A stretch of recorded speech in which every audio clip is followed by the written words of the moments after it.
Uh-oh. It's, there we are. Okay. Hi. Welcome back, y'all. I appear to be glitching a little.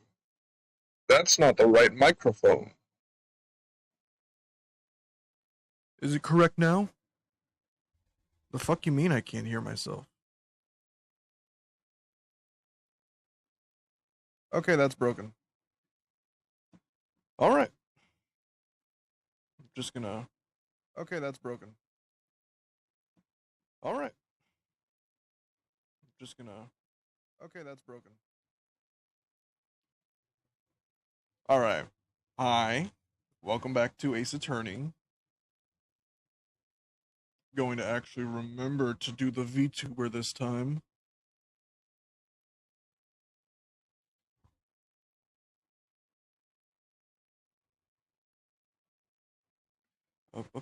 I paid good money for this. And, we gotta lower this volume a little. There we go.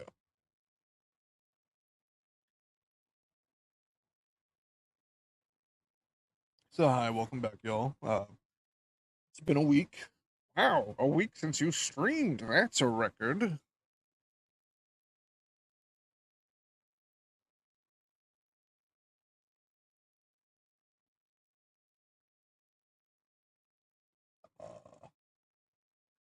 Beam. There we go.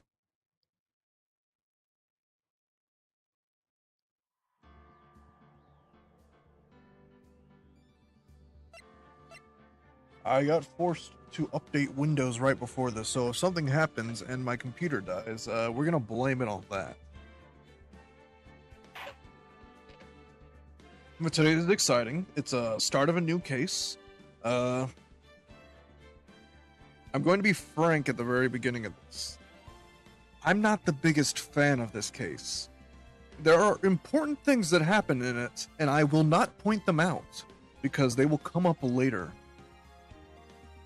But I think there are better cases.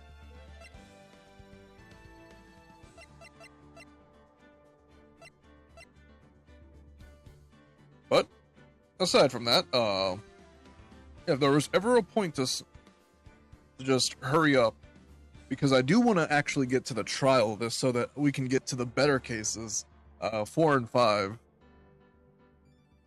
I better start now.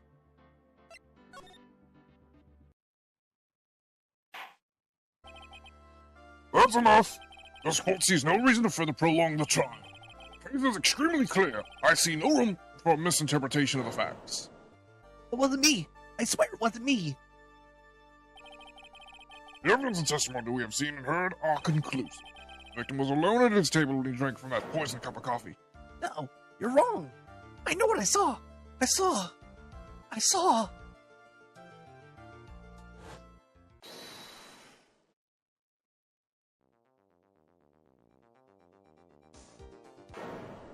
saw someone else there. A man. He's the real killer.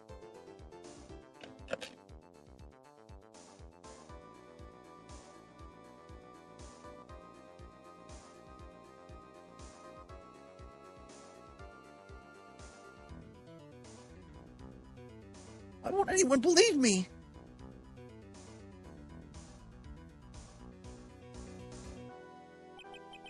Well, I'd say that pretty much wraps this case up, wouldn't you? Mr. Wright? The court finds the defendant guilty. The score is adjourned. Alright, so I lost frame 1. Cool. January 6th.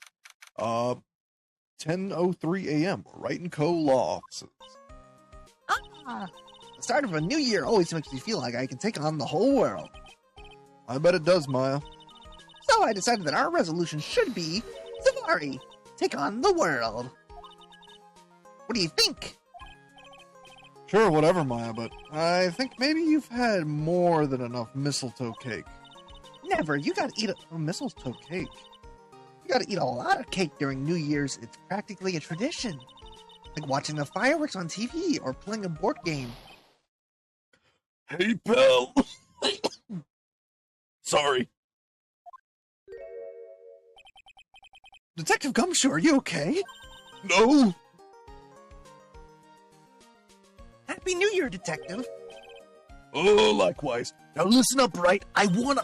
Here's to another fruitful year of lawyer-police cooperation.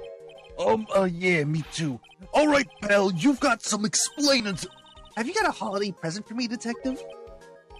What? Well, Yeah, I have this. It's nothing much, but it's my gun. Yay, thanks! Look, pal, we need to have a talk. Take a seat. Hey, what about Pearly? You haven't forgotten her present, have you? No, I mean, yes, no. Are you doing this on purpose? Yes, I'm busted. How do you like my first practical joke of the year? Very funny, pal. Now let's see how funny you think it is when I show you this. What is it? A magazine? It's today's funnies. Hey, I want to see. Deadly poisoning brings guilty verdict. Defense attorney Wright trounced? Trounced? Let me see that. Let's play Matt on Guard's theme. The defense attorney gave an almost childishly amateur performance yesterday. What the heck is this?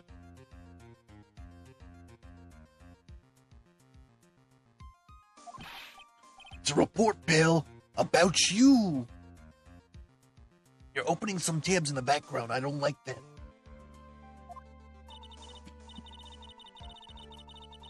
Listen to this. Mr. Wright must take full responsibility for the ruling in this case. Well, don't tell me you don't remember anything about it.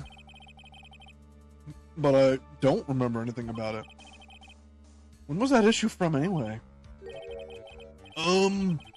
December of last year, which I guess makes it last month. Which makes it old news, you mean? But I wasn't involved in any poisoning case in December. So what do you think this is all about, Nick? If it wasn't you, pal, then that leaves only one possibility. No way! You don't mean... Pho. I love pho. A phony Nick? This must be Gumshoe's idea of a joke. Guess he's starting off the year with one, too. Magazine clipping added to the court record. So what are you gonna do about it, pal? What do you mean, what am I gonna do about it? Well, it's your fault that the judge found the defendant guilty in this case. My fault? How do you figure that? Because the Phoenix Wright is super famous now. Well, maybe only sort of. Yeah, see what happens when you hotshots start getting too full of yourselves. I didn't do anything wrong. At least, now that I can remember. Better make this right, pal. Now. And that means taking the case back to court, got it?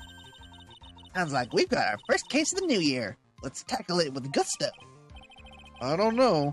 The judge already issued a guilty verdict once in this case. It's not going to be easy to get it overturned. I guess that New Year's resolution is going to have to wait until next year. So you're taking the case, right? Good. I'm going to head over to the courthouse then. After that, I'll go back to the precinct. Drop by if you need anything, okay, pal? Guess people are starting to know the name Phoenix Wright. If a client entrusted a case to me based on my reputation, I guess I am kind of responsible.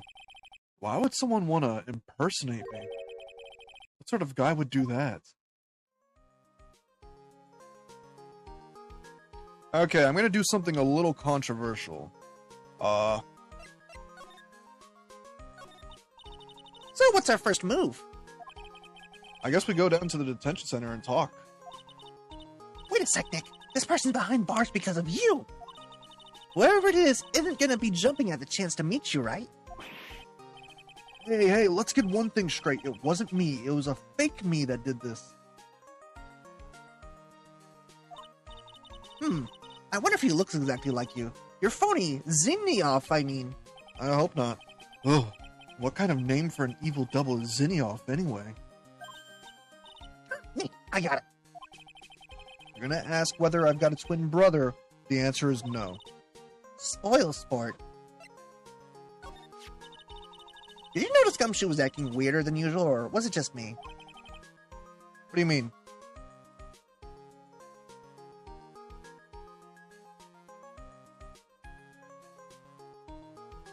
Yeah. Actually, I should be reading these things out loud. Because that's something I like when streamers do. I mean, he really was worked up. Like a guy who's just found out he's gonna be a dad or something. Yeah, I guess he was acting kind of strange. Maybe he realized he's got strong feelings for you, Nick. Considering how we interact, I seriously doubt that, Maya. Well, he wasn't nervous because of you. Maybe it's because of our new guilty clients?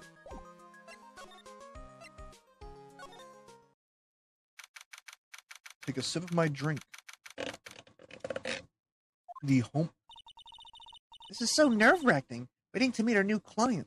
The homosexuality. Correct. I wonder what kind of person you tricked and got found guilty. Keep it down, Maya.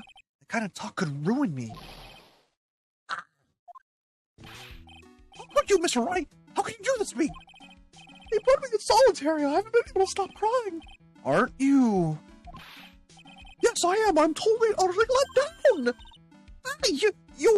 Are you? But pretend you don't know me. It's Maggie. Maggie Bird. Maggie Bird. Ah! Maggie Bird! She's the policewoman I defended that one time. I got hit with a fire extinguisher. She accused of murdering her lover. He was a cop, too. What are you doing in here? Didn't I get you a quit? Oh, sure, very funny. After a fifth-rate defense job, you come in here and start making jokes. You better hurry and tell her what happened, Nick.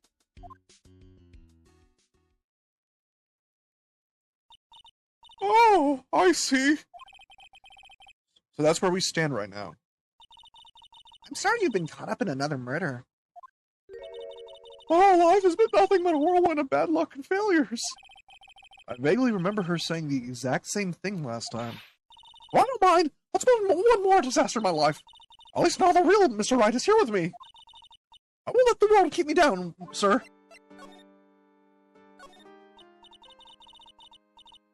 Like, this is such a horrific scenario. Yeah.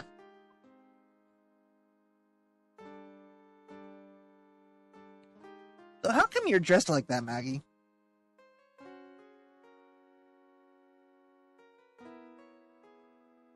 Trust me, this guy, he's a professional. He looks exactly like Phoenix. So how come you're dressed like that, Maggie? Last year you looked so sharp in that police uniform. I was fired after that incident last year. Oh, I'm sorry.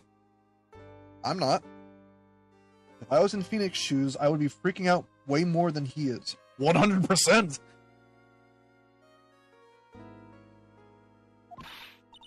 It's okay, I don't mind one bit. I enjoy being on the force, but I think it was time for me to move on. So what do you do now? In the second act of The Life of Maggie Bird, I played the role of a waitress. A waitress? Yes, at a French restaurant. It's a small place, but it's quite fashionable. My charming smile and shapely figure came through for me. And the owner, Mr. Armstrong, hired me straight away, sir. Oh. Okay. I'm gonna need some pronouns for that character when he comes up. When they come up. And then you got into this mess straight away, right? Yeah, you could put it that way. This whole mess started on the 3rd of last month. And it happened at Tres Bien. Bien? Yeah, it's a restaurant where good service and friendly smile are always included. There were two men at the table, both drinking coffee. And then...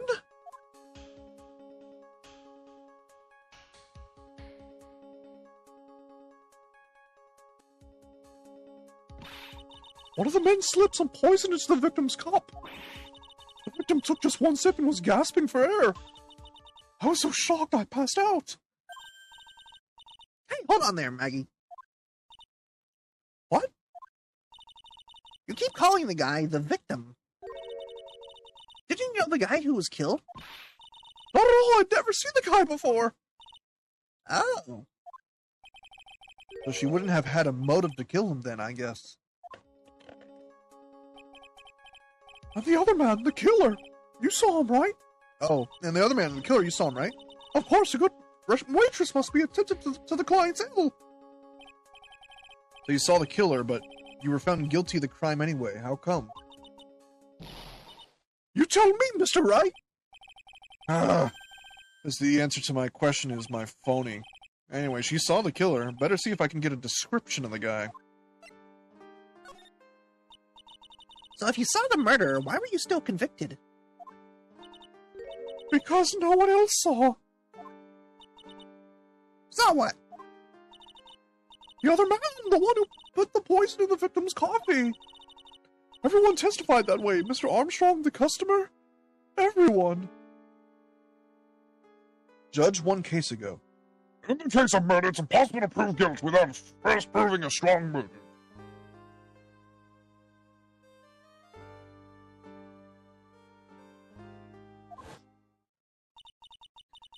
The victim was sitting alone at his table the whole time. But how's that possible? I don't know, but not one person would believe me, sir. Even Phoenix Wright, my one last hope for a fair trial, failed me. What a pathetic defense. My granny could have done a better job. Look, that wasn't me, okay? And then...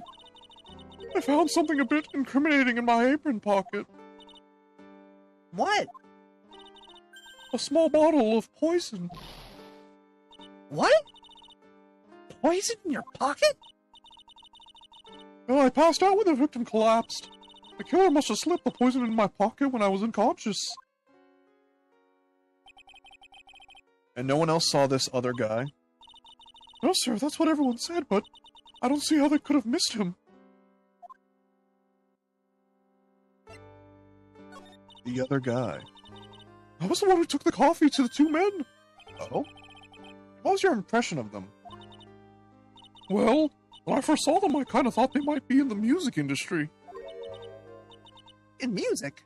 How come? Well, one of them had some sort of earpiece and an emo musician's look about him. And there was a sample CD on the Hummer, sir.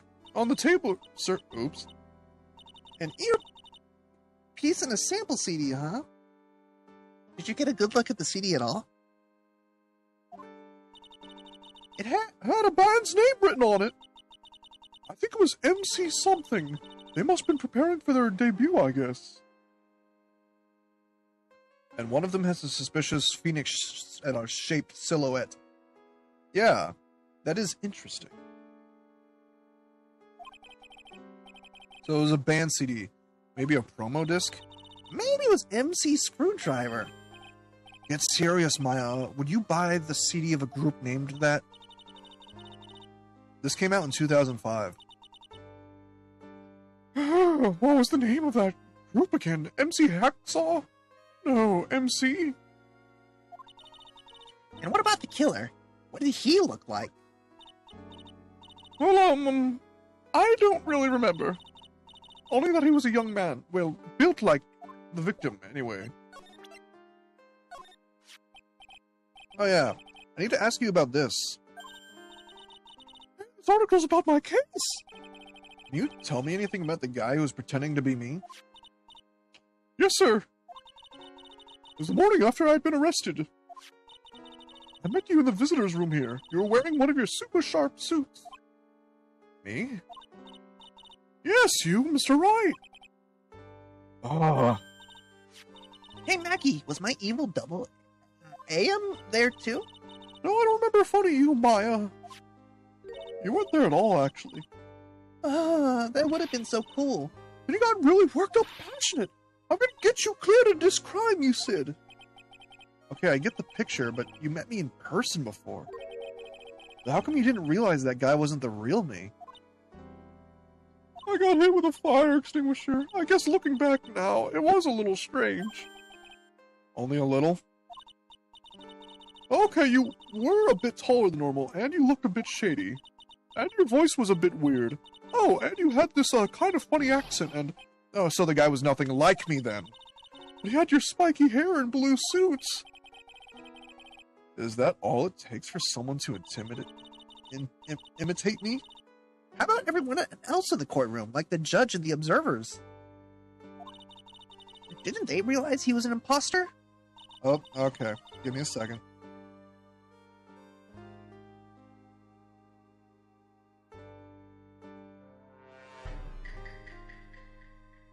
Oh, I can't hear voice mod at all.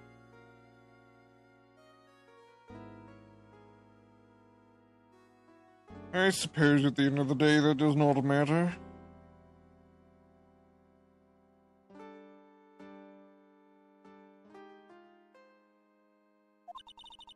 Ah, shit.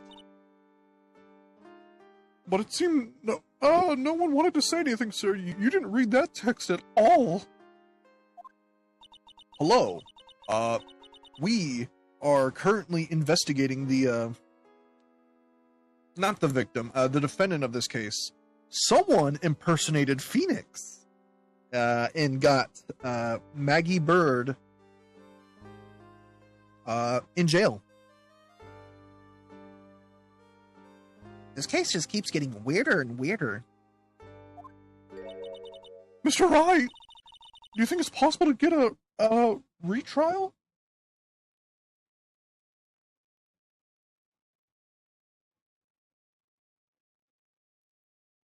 Hi, welcome. Fun fact in Japanese, Pearl rearranges the kanji of Ami Fei's urn from Koyoko to Komodo. A name. A child. Mr. Wright, do you think it's possible to get a retrial? Probably. Court ruled in absence of a genuine defense attorney, so we should be able to get a retrial. Mr. Wright? Do you think we'll win next time, sir? My life has been a full-course meal of bad luck, complete with defeat for dessert. Since I was 6 months old when I fell to the 9th floor of my apartment building. I've been hit by all sorts of vehicles, gotten sick from all sorts of food. Failed at almost every test I've taken, experienced almost every kind of disaster. I even landed a phony lawyer when I had the misfortune of being accused of murder. But I will survive, because Maggie Bird always lives to fight another day. And one day I'll find it. Just you wait and see, sir. I'll find that one single moment of good luck. This is Miles after she transitioned. How are you alive? Yeah. Zinioff is really gonna pay for this. What are you staring at me for like that? But I read that wrong, but Maya's right. Whoever it is that thought it was a good idea to use my name, get an innocent girl convicted of murder, had better watch out. We'll find him, don't you worry. We'll get Zinioff for you. Thank you! Oh, I'll tell you where Tres Bien is. Here's the address. Trace, right, the restaurant where the murder took place. Yes, sir, when you go, please tell Mr. Armstrong I said hi. Sure, alright, Nick, let's go check out this restaurant and its food.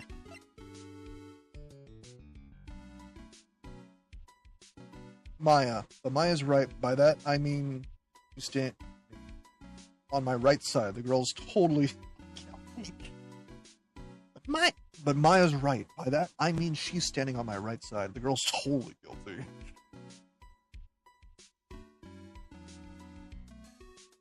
Okay. If you're wondering why I'm doing story mode, it's because this is not a blind playthrough. There's only one game in the series that I'm blind to. Wow! Look at this place. Look. Or like smell. What's with the suffocating scent of flowers in here? Then girls like that kind of thing, right? Actually, I'm not all that into it. Oh dear, the dates. Story mode. Whenever I press F, it automatically reads progresses the text, and it gives me the right answer to things. When I get to the trial, I won't use that. Ideally. Also, yes, I saw the date, and that was my first thought too. Well, actually, I'm not all that into it.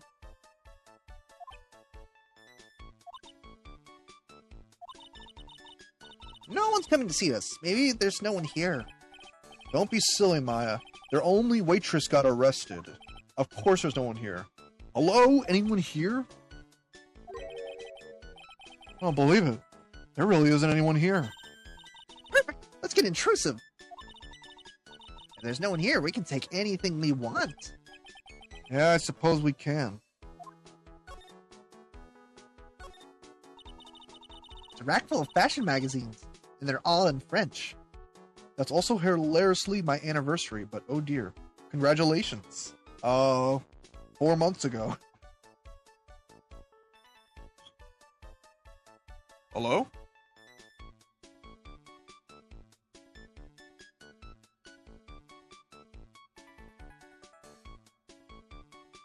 Apologies. I was visited. It's a rack full of fashion magazines, and they're all in French. Why don't you try wearing something a bit more chic sometime, huh, Maya? Yeah, I guess I could. I'm always in my acolyte clothes, aren't I? It'd be fun to wear normal clothes every now and then. There's something stuffed in behind the rack. It's like a sports paper to me. Hey, look at this. Someone scribbled a little doodle on one of the pages. MC Bomber. And 1, 2, 3, 4, 5 zeros. And you can't see it, but there's a little doodle of mask to mask right under this.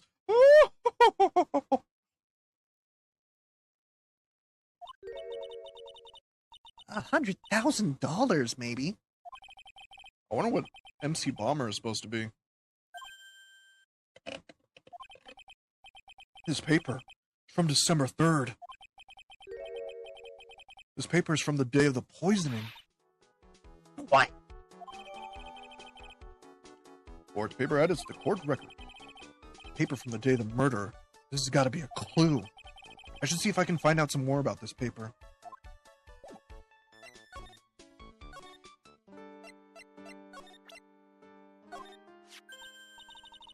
Oh, a sports. Oh, a sports paper. Let's see. Did Gusten Braun manage to defend his heavyweight title? Sorry, Maggie. That paper is actually a month old. It's from the day of the murder. And Gustin got knocked out yesterday, I'm afraid. Oh, no! I found this paper in the magazine rack at Tribulations. Really? That's strange. Tribulations doesn't get newspapers. Mr. Armstrong says he's not really fond of them. Okay, so he... Maybe one of the customers left it behind? Anyway, what I want you to take a look at is this scribble here. That's it, sir. MC Bomber, that was the name written on the CD. Just as I thought. I guess it wasn't MC Screwdriver after all. Huh. So that $100,000 must be a down payment for a record deal, right? Someone gave me $100,000. I'd sing for sure. Master of Kurain or the Spirit Song or even Maya's theme. Okay, so those are the names of like basically Maya's songs whenever you're in Kurain, or her music that plays when she talks. Okay, Maya. That's all you had to fucking say, Phoenix? So, the sample CD was on the victim's table. That means this newspaper might have belonged to the victim. You're right. The victim left this behind on the day of the murder, huh? I think we'd better step up the investigation, don't you, Nick? Yeah, let's teleport. Okay, I better get really good at French accents really fast. Wow, bonjour, welcome to Tribulations. Oh, hello. What happened to Maya? She's frozen stiff. Bienvenue, welcome to my petite restaurants. Huh? B Avenue? Oh no, my petite tulip. Huh? Me? Look at his face like the kitten rejected by its own mother. You're fatigued, non? Alas, you need this. An aromatic bath oil massage, Ladno Rose, my personal recommendation. You think I need what? Oi, just need a couple of drops of the mixture to every bath water and voila. It will soothe your body and your mind. It is simply fantastic. Really? I follow Monsieur. Who, me? Look at that face like the puppy rejected by life itself. You're fatigued, non? For you, Monsieur, I recommend this. The exact same bottle. Oil of bergamot and maybe a high hint of wheat. I will add the peppermint and like a clear fairy sage. I need to turn story mode off. He talks way too many syllables. Such an invigorating recipe will bring out your delicious beauty, Monsieur. You're a fan. God damn, can I get his number?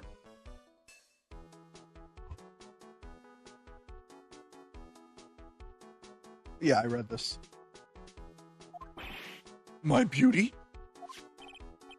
Alas, if you will be seated, I will bring you the special menu of the day. Actually, we're not here to eat. We're lawyers. Ah, bien sûr, I know this already, Monsieur. You're Phoenix, right, Simon? Yes, you know me? Ah, so oui, I never forget a man who flatters me, especially in court.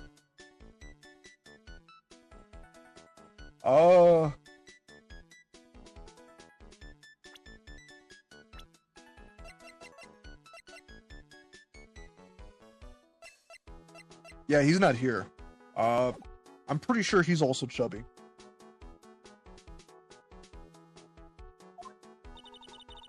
I guess he was cross-examined by a mysterious Zinnioff. It looks like everyone to do with this case already knows who I am already. I wonder what sort of impression Zinniough's been leaving on people, don't you? Allow me to introduce myself to you again. I'm Jean Armstrong, enchanté.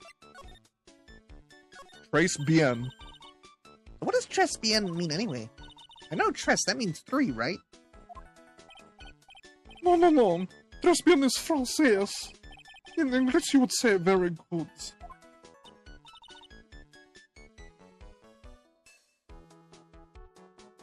Who died? We don't know yet.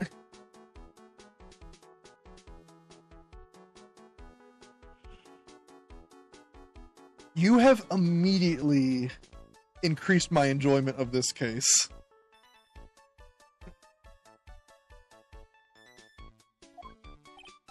Oui, exactement. La atmosphère est très bien and la cuisine est très bien. Food's so good, why aren't there any customers in here?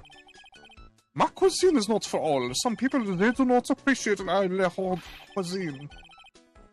I thought everyone liked hot cuisine. Since I have lost Maggie and I have not had enough hands. So you're running this place on your own now? Oui, for the moment no one's eyes answered my advertisement. Oh, poor mignon. Please don't eyeball me while you say that. I'm la chef, I'm le manager. I'm also a trained aromatherapist. A roaming... A roaming what? A practitioner of the aromas. La art of soothing, la soul with the delicate floral aromas. Delicate. The smell coming from that bottle earlier was anything but. I do like the character. I don't like how people act around him. What happened? So could you tell me what you know about the incident? No, I can't. You can French.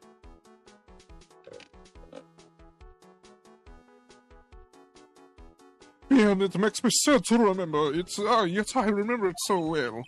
More than a month has passed since it happened. Yeah, I guess it has been about a month since Maggie's sentencing.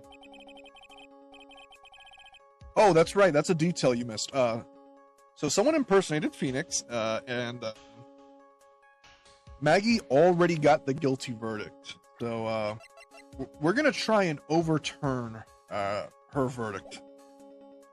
It was the sands of last month, just after the 1 in the afternoon.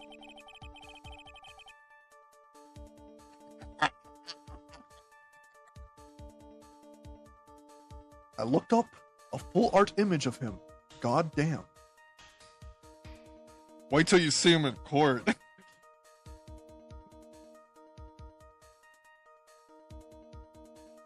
A man who is in here for the coffee suddenly became ill. Because of the poison in his coffee? That is la truth as I know it. It was Maggie who took a drink to him. I was in the kitchen. I heard the sound of someone collapsing. When I came out to see what it was, he was already slumped in his chair. He was dead? Mon Dieu, he was dead. Maggie has passed out also. And this man who died, was he alone? Oui, monsieur. All alone. I know that Maggie was there, was someone else, but... I see. And did you go into the restaurant as fast as soon as you heard the sound? No, I drank a little, and then I went outside.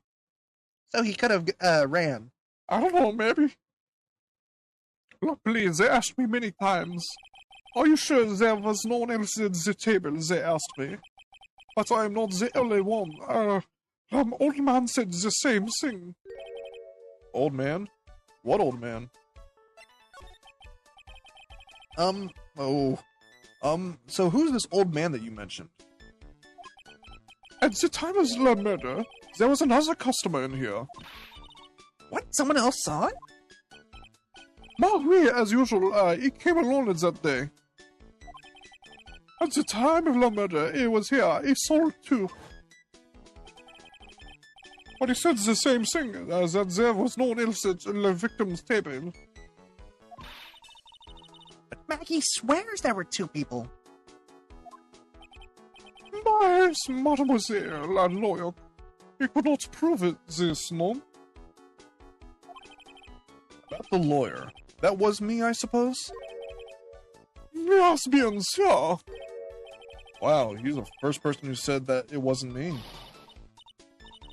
Don't kid yourself, Nick. Who's the one making stuff up?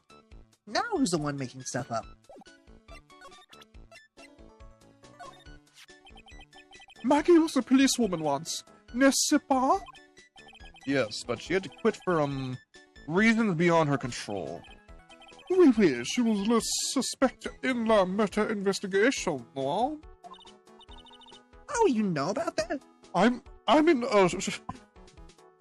a chef at a restaurant. People tell us anything. That is why I gave la perfume for la happiness. Happiness perfume? Oui, blended from bergamot, like I have given to you before. She's been arrested again. Found guilty this time. This is true. Natural aroma of unhappiness must have been very strong. Just admit it, your perfume doesn't work. I'm not surprised she was the prime suspect.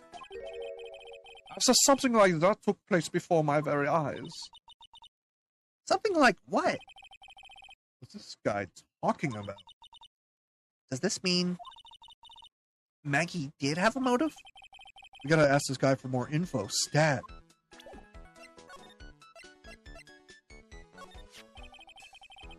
Maggie took the coffee over to the victim. Did anything happen? Oui, I suppose you could say so. So what happened? No, it was nothing. Look, Maggie Maggie says she didn't even know the guy. But she's still been indicted for murder. The prosecution must have come up with some kind of motive. Oui, it is true. Oh. I'll explain that in a second. If there was anything at all between Maggie and the victim, it could be relevant. So please tell us anything you know.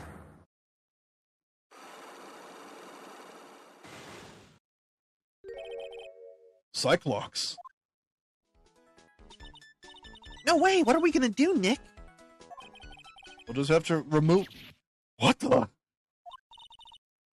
What's wrong? The Magatama. It's gone. Huh? I had it in my pocket, but it vanished into thin air. What? Nick, that was a lot of money. But I could see the Cyclops. Maybe that means the Magatama's nearby? Mr. Armstrong? Could I just confirm something with you again? The table where the victim was sitting... Was anyone else sitting there? That is a question you'll have to ask him yourselves. Huh? Huh? Him? The old man spends all of his time in La Park. La Park? Oh, a park. What's that? Behind the restaurant is called Vitamin Square. Thank you. Je vous prie, my dear. Let's go check out this Vitamin Square right now, Nick.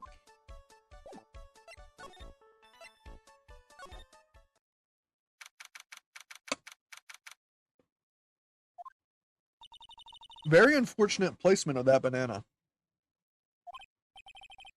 Yeah, I see where they get the name from now. The fruit screams vitamins, you said you. Hey, Nick. That's the guy, right? Isn't that the old man Mr. Armstrong was talking about? A grouchy-looking grandpa? Yeah, that's grandpa. He's throwing seeds out for the pigeons.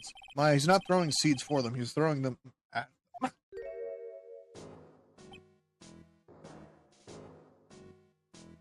I wonder if that was on purpose. Probably.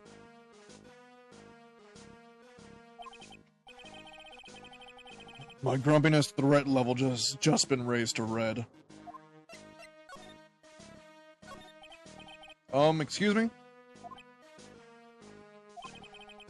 Would you mind if we had a word with you? Yes? I just want to ask you a couple of questions. What's the matter with you? Can't you see I'm busy? So you don't like my seeds, pigeons? Oh, so you don't like my seeds, pigeons? He's really chucking those seeds at them. That's kind of hurt. Oh, eat this. So... Excuse me, sir. Can I ask you about Maggie Bird? I don't know any Maggie Bird. Yes, you do. Maggie, the waitress at Tribulations. Yeah, it's a disgrace, I tell you. An utter disgrace. A disgrace? A disgrace? An innocent young girl revealing herself like that. Revealing? You mean her uniform? Youth of today, they don't have any shame. No shame, I tell you. No one else. Whatever happened to the old Bushido values in Japan, like honor and modesty? What about me? I'm not wearing anything revealing. You? Your problem is you lack any sense of grace. What about hitting a girl where it hurts? Trace Bien. You go to Trace Bien a lot? A miserable excuse for a restaurant. Of course I do. The garbage they serve there is not food. Where's the sushi, the tempura, the rice? Trace Bien is a French restaurant, sir. What do you think we are, boy? In Paris? I want real food, not those snooty snacks. What about the shameless girls? You mean the waitresses? You can see all the way up to there. There. Yes, the waitresses. They're practically naked. It's a disgrace, isn't it? Well, isn't it? Listen, it's not my restaurant. God, it's a miserable excuse for a restaurant. That place, miserable. He certainly knows the place. He must be a regular. I knew a guy like this when I worked at Denny's. But if he hates it so much, why does he keep going? Why the hell are you looking at them like that, old man?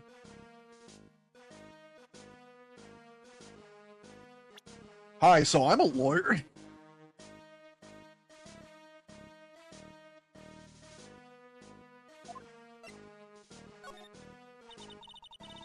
Are you a regular at that restaurant, sir? It's just that if you dislike it so much, why would you keep going there? Sir? Why, you filthy pigeons, you want food? Take that! You must be hiding something, right? If he is, I should be able to see a Cyclops or two. I have my fucking Magatama. Oh wait, I don't exactly have the Magatama right now, huh? Remember, Nick, that Magatama is only on loan. Forever. You get to keep it until you die. You better find it or else. If Pearls ever gets the wind of this, I'm gonna be in a world of pain. Goodbye. Ooh, there's a magazine here. Magazine full of job listings. Disgusting rogue picking up something someone else threw away. Threw away? Did you throw this away? Are you looking for a job? Oh, it's none of your business. Sorry, I guess I'll just take the magazine with me then. I don't want anyone else having it. Give it back. Too bad. Now that you want it so bad, I don't want to give it up. Job listings. Hey, that's mine.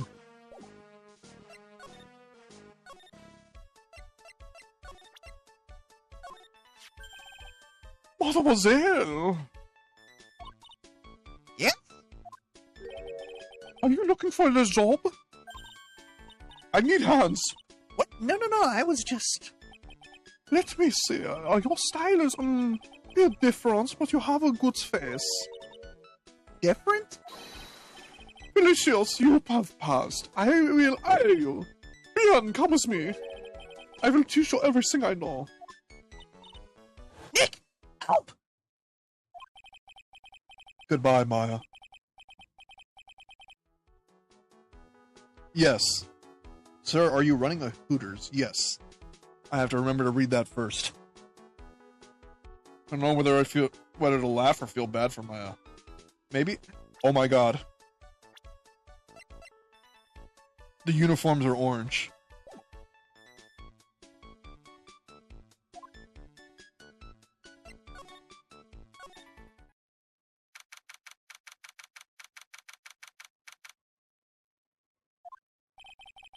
It's like they have Maggie in questioning. I guess I've asked her pretty much everything. I'll come back if there's anything else I need to ask her later.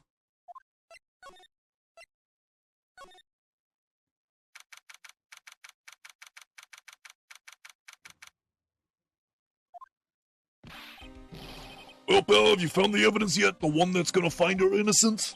No, not yet. We've only just started our investigation. Well, whatever you need to know, I'll give you the debt on it. I'm putting off all my other cases for now, pal. She's really fired up about this. Oh yeah, one more thing. The retrial's been approved. Puts it in at 10 a.m. tomorrow. And Goodo's gonna be the prosecutor. Oh. Him. Why is he the prosecutor? Wasn't that, like, Payne's case? Yeah, Payne got thrown off the 9th story of a building. I don't know what happened. Now listen up, pal. If Maggie's found guilty again, I'll kill you. Yes? I'll make sure you get locked up good for it. Got it?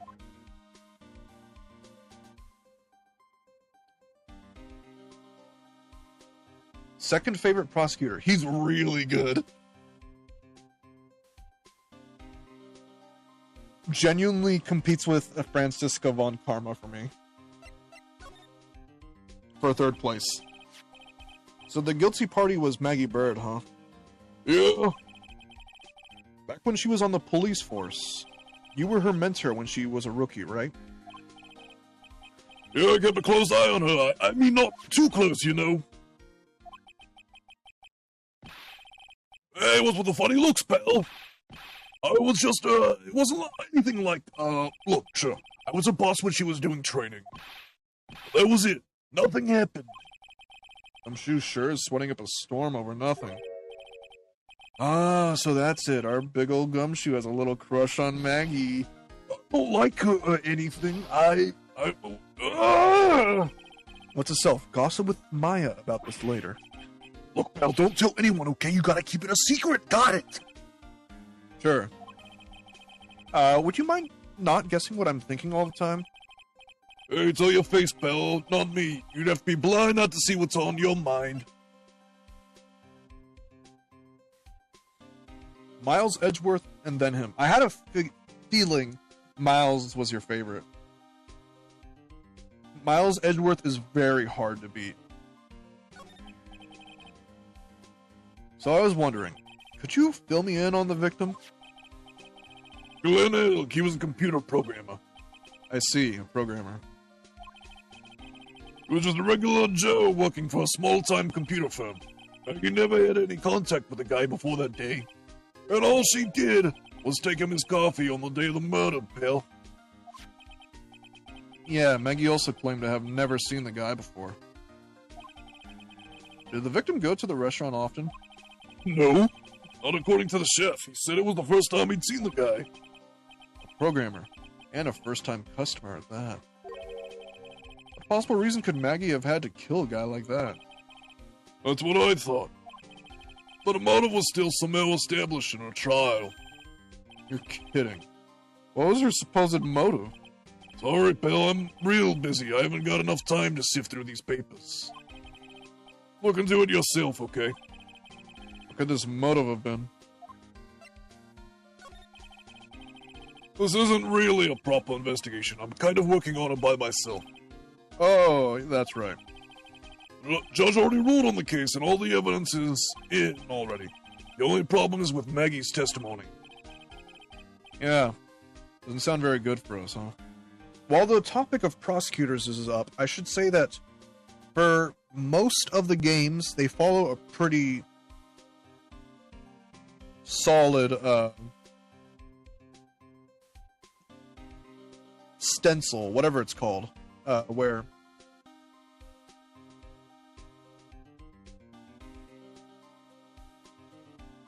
oh, good catch. Sorry, there's a bot in the channel. The prosecutor that is introduced in that game will usually be the prosecutor for the entire game. Minus the first case. Payne always gets the first case. Yeah. Yeah, it doesn't sound very good for us, huh? Look, pal, I've got a mountain of papers in this case to look over before tomorrow. So I'm gonna say this. Maggie Bird's no liar. She's... Okay, so she's a bit out there. And a little off base sometimes. But she was a good cop. How do you know she was a good cop? Because she quit. That's not exactly complimentary, you know. So what do you think really happened? And just how contradictory is her testimony? Biggest problem with Maggie's testimony is the number of people at the table. Yeah, my thoughts exactly. Maggie still insists there was another guy sitting with the victim. Right, but get this. Everyone else in the place says the guy was alone. Even the chef. And then there's that CD. She was a good cop because she rejected the whole police force. Correct. CD? Oh yeah. She did mention something about a CD. Her ex was a cop, and he died?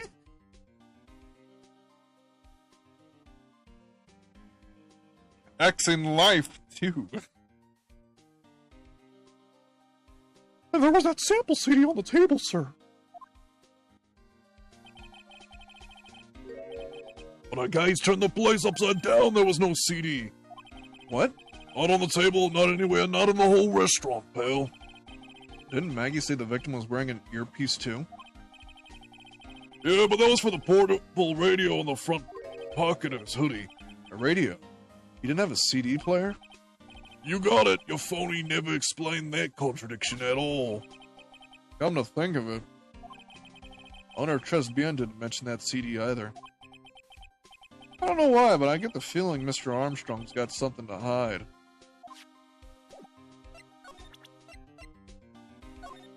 Do you know this man? The chef dressed bien, huh? You know what that chef said to me? Oh la la, your body is full of lot toxins. It's full of microplastics, and then he gave me this bottle. What's in it? Microplastics. I don't know, the label says juniper. I'm under orders to put a few drops of it in my bath every day. Under orders?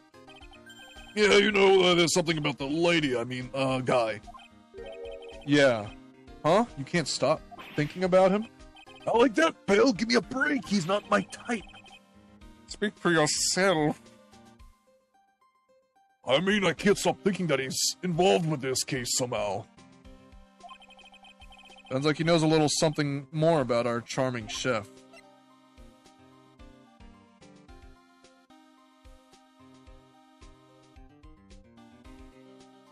You didn't get that he was trying to give Maya and Phoenix like that stuff. Yeah, he said he's the trained aromatherapist, so yeah. That's what you were doing. Okay.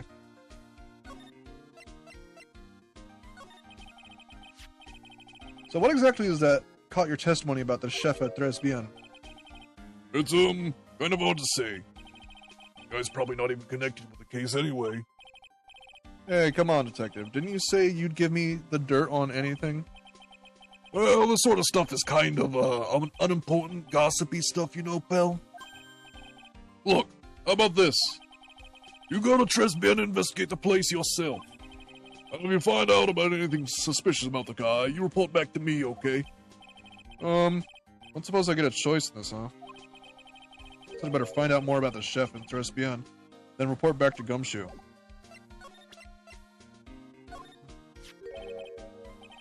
Anyway, I need to remember the perfumes used to force abortion.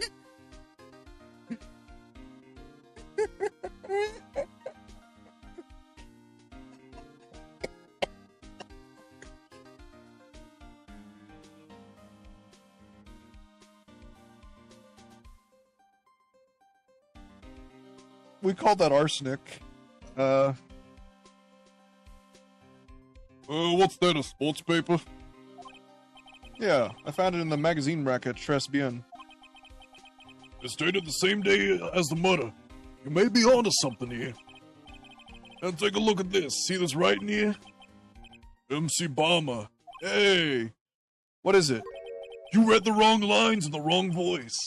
I've heard that name somewhere before. Yeah, MC Bomber. Wow, he actually seems to be thinking for once. Oh, it's no good. I can't remember. And he goes back to being the Gumshoe we all know and love. Hey, pal, I'm gonna borrow this paper for a bit, okay? I want to get a handwriting analysis done on this scribble. Handwriting, huh?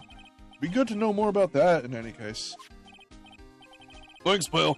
I bet this turned out to be an interesting clue. Sports paper given to Detective Gumshoe.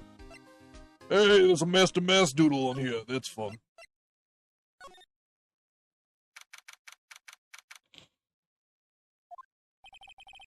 Sense of flowers sure is strong. It's almost making me dizzy.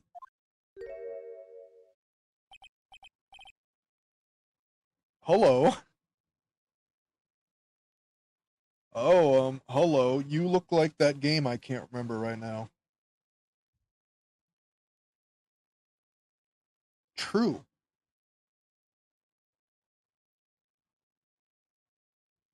Fucking Danganronpa character. I'm gonna look up who that is.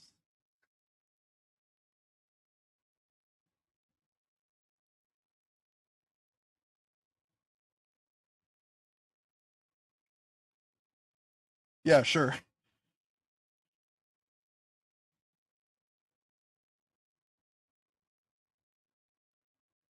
There's some kind of fucking game She looks like an indie horror RPG character, yeah. Hello. Goodbye. Who was that just now? Customer? She had a sort of a dark aura about her. Ah, welcome, B Avenue. Wow, what a cute voice. Oh, it's just you, Nick. Maya! Well, how do I look? Maybe you should quit being a spirit medium. Maybe, but it's kind of boring being a waitress. I mean, you're my first ever Customer. And who's that woman I just saw? She absolutely looks like an indie horror protag. That reminds me of the Doki Doki Literature Club Plus. Good for you, Maya. Yeah.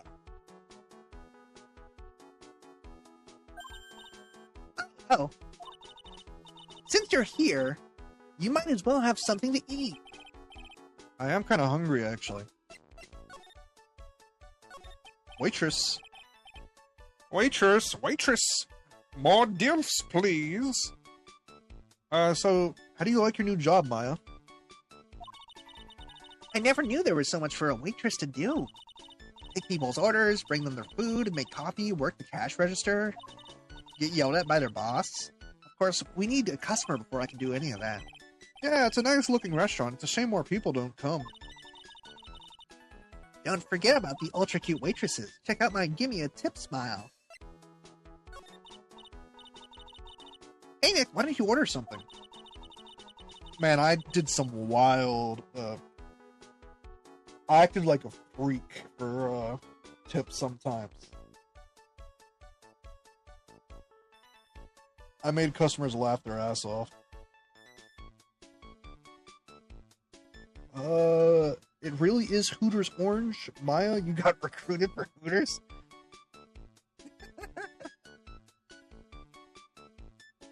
Chef's preparing a tasty lunch set at the moment, or so he says. How much is it? It's the twin tea set, so it's $20, of course. The twin tea set, I believe? I'll be taking a pass on that. It's kind of expensive. What? But you can't. Come on, Nick. Not every day I get to be a waitress. I want to try carrying plates and working the cash register. How about cleaning the toilets? That should keep you busy. Honey, that's cheap, $20? This came out in 2003.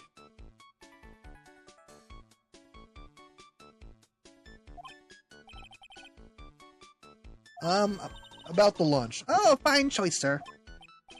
No, fuck. Kitchen, a lunch special, please. With all the extras, drink, side salad, dessert, and a gift. Don't need any of that.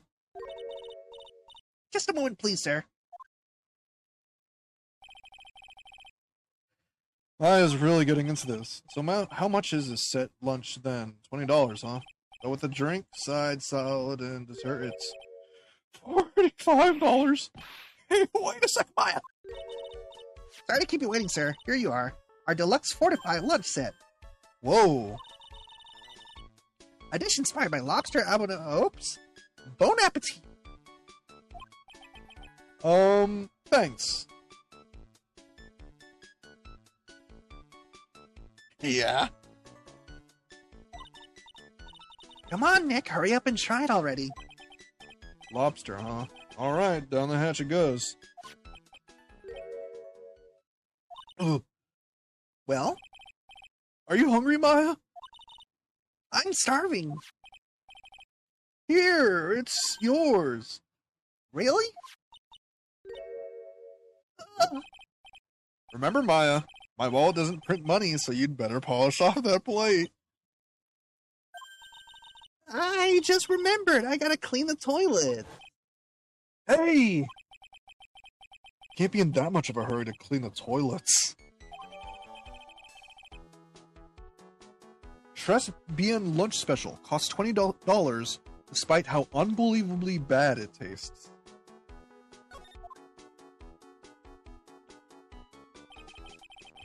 How does that guy manage to make good food taste so bad?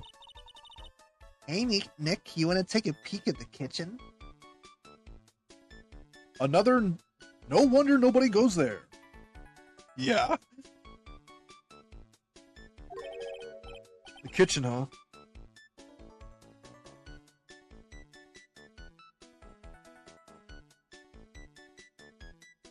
What if he poisoned it?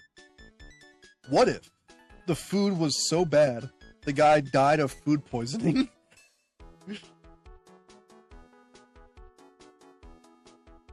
Oh, that's what you mean, trying to poison Phoenix. That's not gonna kill Phoenix.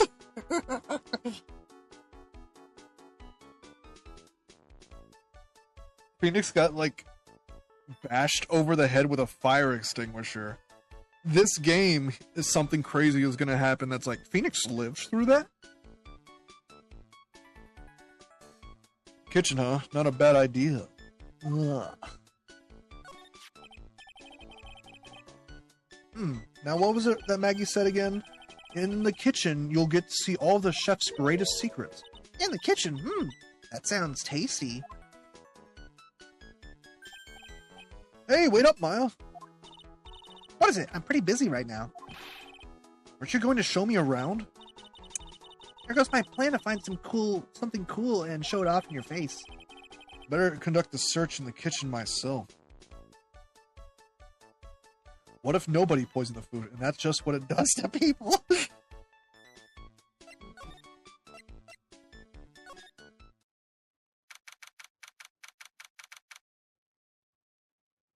The old man did not eat the food. He's just looking at the waitresses the whole time.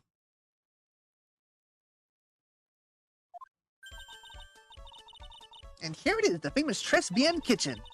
My first time in here too, actually. There's a weird atmosphere in here, that's for sure. Mr. Armstrong will be back soon, so we'd better search quickly. Chop chop. Now I know I'm in a French restaurant. I never heard of most of these seasonings. This container has oyster sauce? What's that? Ooh. I made some really tasty beef and broccoli last year. That's the only time I've used oyster sauce. So the old man is there to be a creep while that guy made the mistake of actually eating the food. Correct. Phoenix Wright ate glass, I think. He's immune. He did, in fact, eat glass in the first case of this game. Look! Right there on the counter! My Magatama! What's it doing there? What indeed? Magatama puts into pocket. What's this? It looks like a treasure chest or something. It's poison. Wow, look at all these little bottles. Oh, they're aromatherapy oils. He's got so many, they're overflowing onto the floor. Let's see, 1, 2, 3, 98, 99, 100. They're all the same too. Hey, wait a minute. What is it? There's one bottle that's different from all the others. Oh, what do you know? And it doesn't have a label either. And it doesn't smell. So what's that liquid inside then, I wonder? Hey, Nick, we should borrow this. I mean, look how many bottles he's got. He won't miss one, will he? Small bottle found in kitchen. Shape is different from all the other bottles. Content unknown. Okay, let's see what you said. Sorry, honey, your hottie probably killed the guy.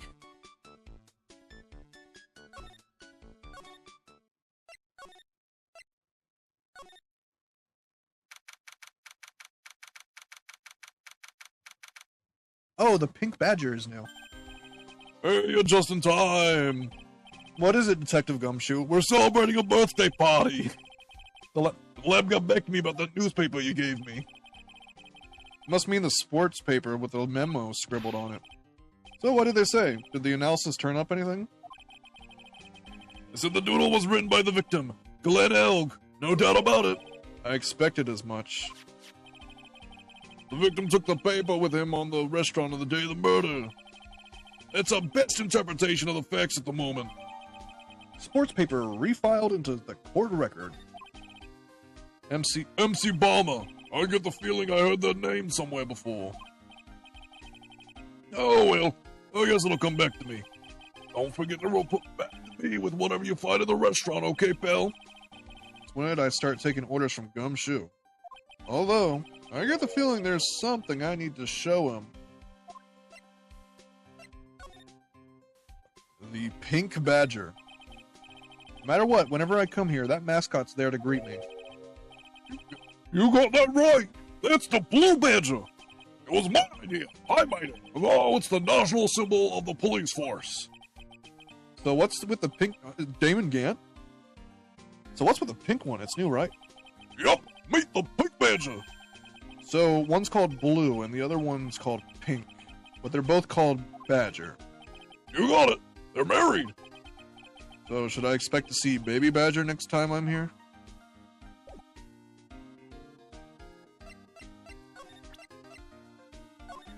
I found some poison. You got one of those aroma bottles too, huh? Only this one doesn't smell. Huh? I don't get you. This was mixed in with all the other aromatherapy bottles, but it's not the same.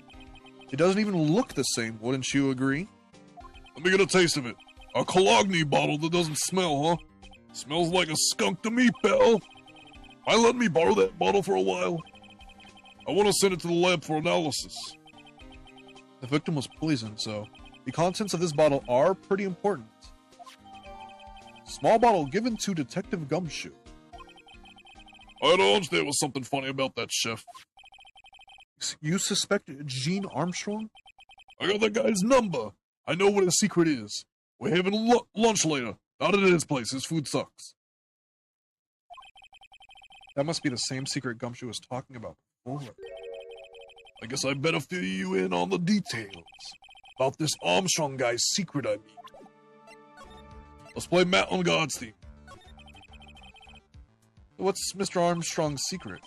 You ever had lunch at Tres Bien, pal? Yes. The hell was it? To put it nicely, it was inedible. Hey, don't worry about being nice around me, pal. You and I both know the reason that place is so empty is because of the food. I mean, the place is clean and he's got a girl like Maggie as a waitress, so... Yeah, I guess it's probably the food. Real scoop on the guy, he's up to his ears in debt, me too. Really? How much does he owe?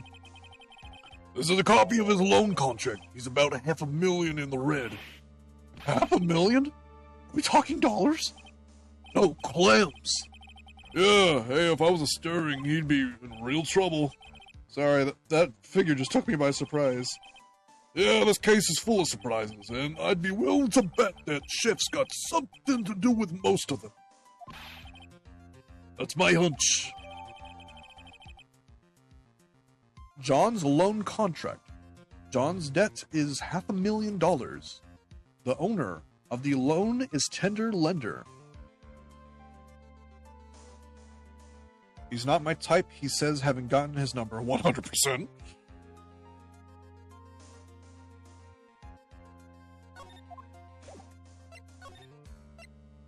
Boy, I might not be his type, but he's definitely mine.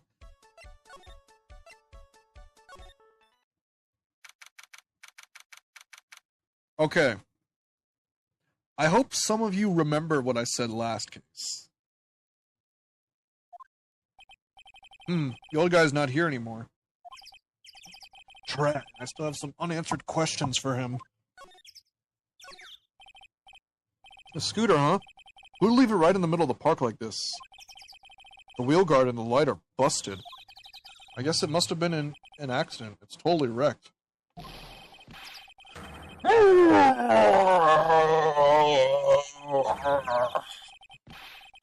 Oh, he's still going. Hey, what do you think he was doing with my bike? I did say many things last case. No, I was just... You've been messing with my new ride, is that what you've been doing? New ride? Is that kind of an old... You's gonna pay for this. It wasn't me, it was just passing... Then who's that tad covered my saddle in crap? You're gonna pay, you catch my drift. No, wait a sec, I'm not a pigeon, so I couldn't have done... Wise guy. I'm gonna beat you so hard it'll feel like you were smooching the express train. Uh-oh. You's better watch your back. This ain't over. I'm gonna round out a group of lawyers and then you's gonna pay. Actually, I'm a lawyer myself. What'd you say? I'm Phoenix Wright, attorney. Phoenix Wright? You saying you Phoenix Wright? Yeah, I am. So you're the wise guy too, huh? 'Cause I'm Phoenix Wright. I'm the one and only. What? Out of my way, I got a cruise. He's gone. Surely that guy wasn't my phony, was he? It wasn't anything like me. Oh, hey, it's the Phoenix Wright copycat. Yes. Guess I'd better make a note of the scooter. Scooter, ridden by my phony. The wheel guard is all smashed up.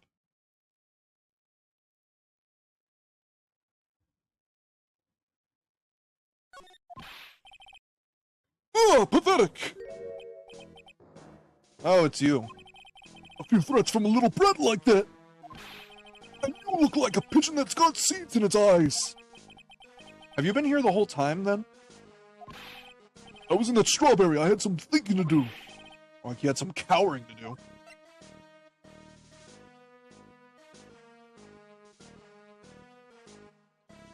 He has sharp teeth, so he's cooler than you, Phoenix. 100%. Do I have his profile? No.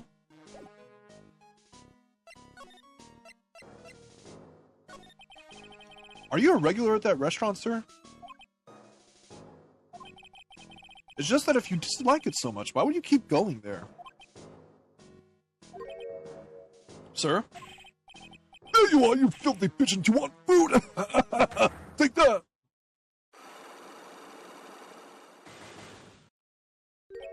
It's time for gameplay. I knew it. This old guy has something to hide, but what could it be?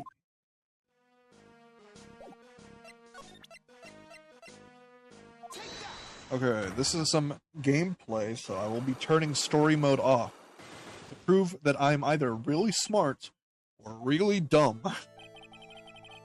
It's time you told me the truth. Why are you a regular at a restaurant that you dislike so much? Isn't it obvious? People only have one reason to go to restaurants: to eat. To eat? Is that the whole truth? What do you mean?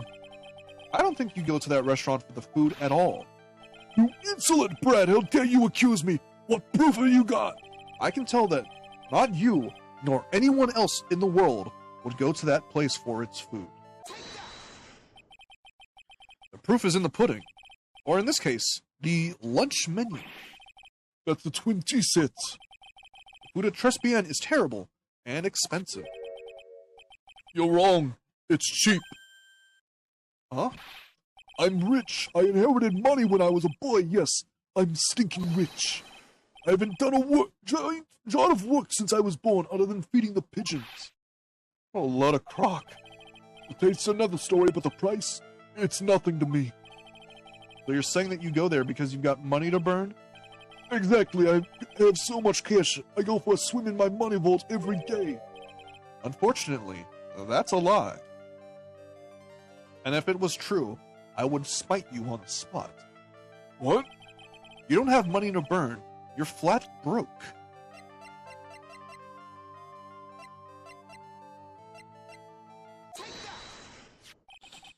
This is yours, right? My magazine! Why would a rich retiree be looking for a job? I, was... so what? So I was looking for a job. I'm buying a lot at the moment. I need spending money. He's like Nicolas Cage, who keeps acting in bad movies because he keeps buying, like, doll heads. Oh? I don't go to that restaurant for food. I just go for the, Javakino. Yeah, I think you mean, cappuccino? Anyway, how much does a cappuccino cost there? $8. Those had better be some golden beans. What's your problem? You think a poor man would be better off drinking dishwater, do you? Is that it? No, I wasn't thinking that. I was wondering if the coffee there is really that great. No, it's not. But anyway, yes, that place has free newspapers to read every day. Newspapers? Exactly, you don't want me hanging around at home, so I go there. I'm sorry, sir, but there are no free newspapers to read at Tres Bien.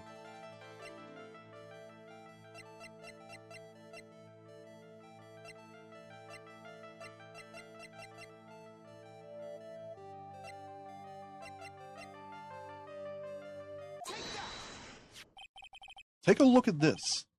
What is it? It's a newspaper I found behind the magazine rack at Tres Bien. So, what of it? This was the only paper there, and it's dated more than 1 month ago. What? You see what I'm getting at here? That restaurant doesn't get newspapers. This is just one that a customer happened to leave behind. Oh! Tell me, why are you so determined to hide the truth? Not hiding anything. I'm gonna have to put this guy out of his misery. Okay. This is a go. Listen. Average Starbucks order, correct. I don't go to Starbucks, but I've seen the prices. The real reason why you go so much to Tres Bien is... What are you asking me about that girl for? She was the waitress at Tres Bien. Oh, Therefore, the answer to the mystery of why an old man would drink expensive coffee at a terrible restaurant is the waitress. oh. But I don't recognize that face. And you're probably telling the truth here. Because you weren't looking at the girl's face, but at her outfit. Hmm? That's the truth, isn't it? You became a regular at the restaurant because of the waitress's uniform. That uniform is all you can think about, isn't it? Oh, I can't take it. To you, that waitress was your... Enough, please! No more. Stop saying that word. Stop saying waitress. Stop it. Stop it. Stop it. Throwing that old man off the strawberry to break his pigeon bones?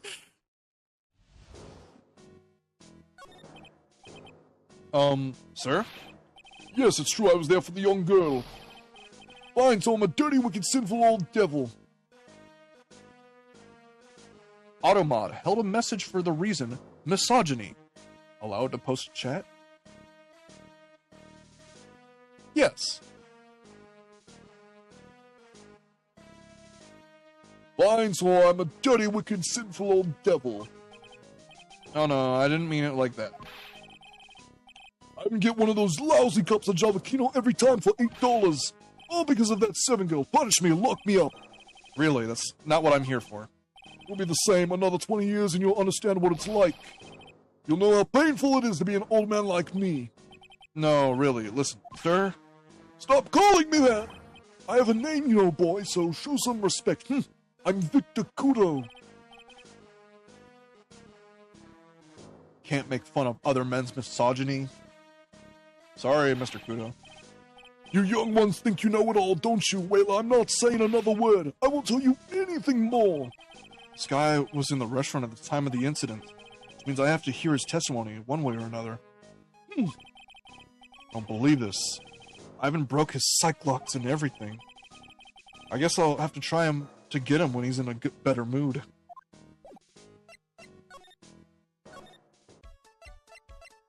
Let me check something real quick. Okay.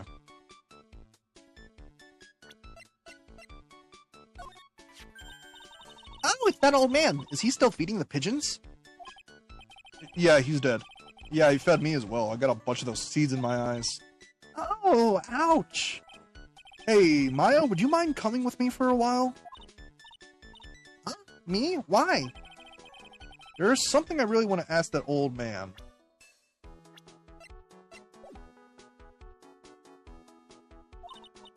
Sure, okay, I'll just get changed. No, hang on. Can you go like that? I guess. Yeah. Sir? You again?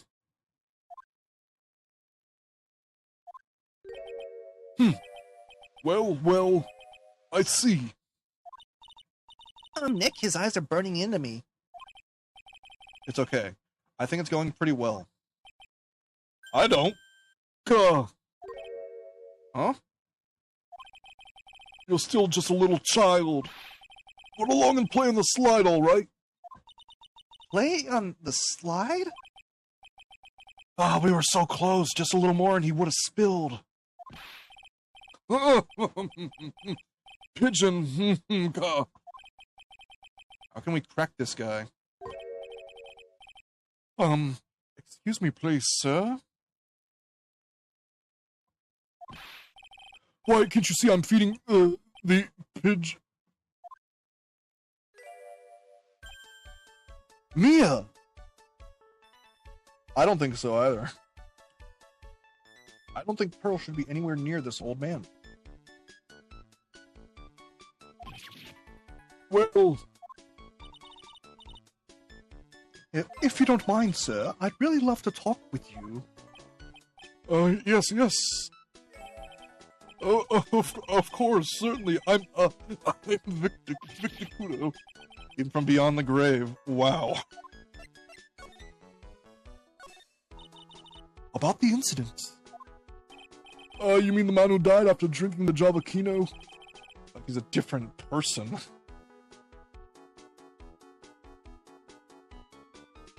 Yes. Mia is dead, but Maya is a spirit channeler.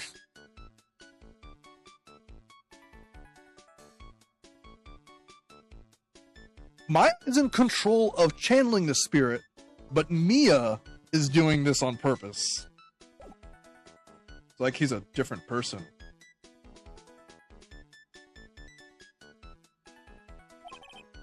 It was quite a shock, even for me. He was a strange-looking boy. That girl took the Java Kino over to him, you see. And? Was the customer alone? Definitely, he was the only person at the table.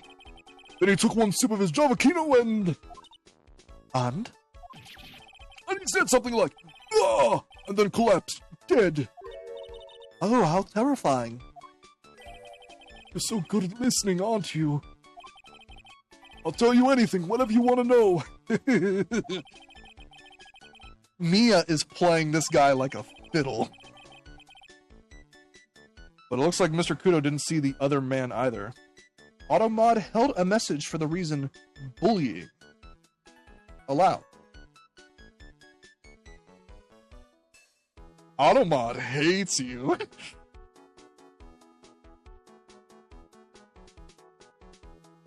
But it looks like Mr. Kudo didn't see the other man either. Do you like the food at Tresbian? Well, of course, I'm really quite a sophisticated man. I was a young businessman once, you know. I set up a casino in London. Really? How interesting. Eating the food at that restaurant really takes me back to my days in France. What a lovely story. London, England, not France. Oh yes, France is wonderful. I'd love to show you around the city sometime. It's too much. I can't take it. I want France. Can't believe Mia's laughing at the guy. You visit Tresbian a lot, don't you? Of course, I mean, yes. I'd like to come and see you there. Really? Oh, you flatter me so. The owner would be delighted to welcome you, I'm sure. Be careful of that chef, my dear. The chef? You mean Mr. Armstrong? That's right, the man's an ex-con. Did that impersonator have an invisibility cloak or something? He's an ex-con? Held a message for reason, race, ethnicity, or religion. When I was completing The Sims 3, lighting made my black OC look like a white woman with too much fake tan. Man, Automod hates you.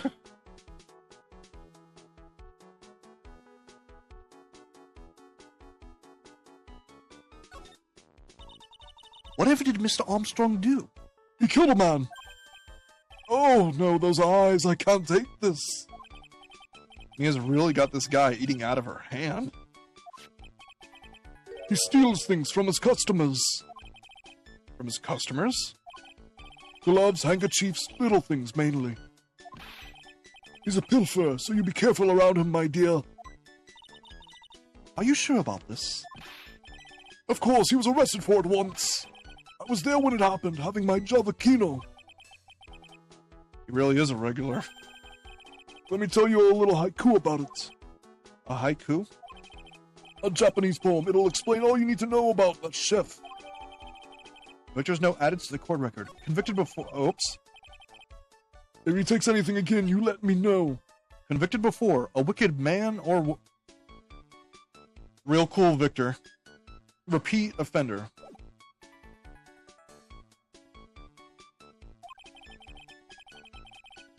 If it's not too expensive, I'll buy you a replacement.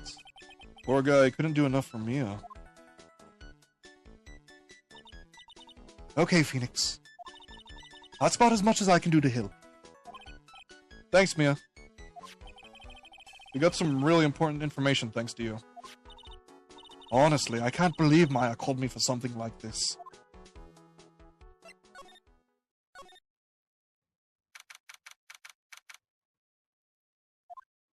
Trace Ben. I guess it's about time to wrap up today's investigation. Had enough of being a waitress? Yeah, plus no one came to the restaurant. Oh la la, Mademoiselle Maya, non. How can you leave me like this?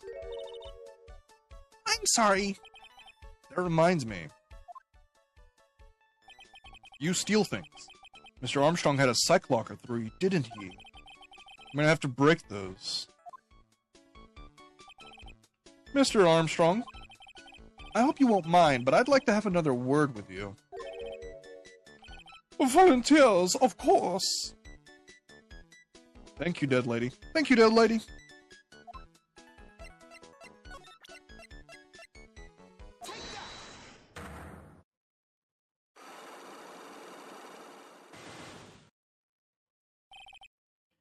Maggie's motive. What is happening? I do not like this horrible feeling. I have to know the truth. What happened that day? Laws. I will confess everything, just don't hurt me. Huh? That was a new world record. It was a lottery ticket. A lottery ticket? La man who died here had a lottery ticket. For $500,000. $500,000? Oui. But after the incident, this ticket... It disappeared. The ticket disappeared. This was the motive that the prosecution gave for Maggie. They said that she poisoned the man for the $500,000 lottery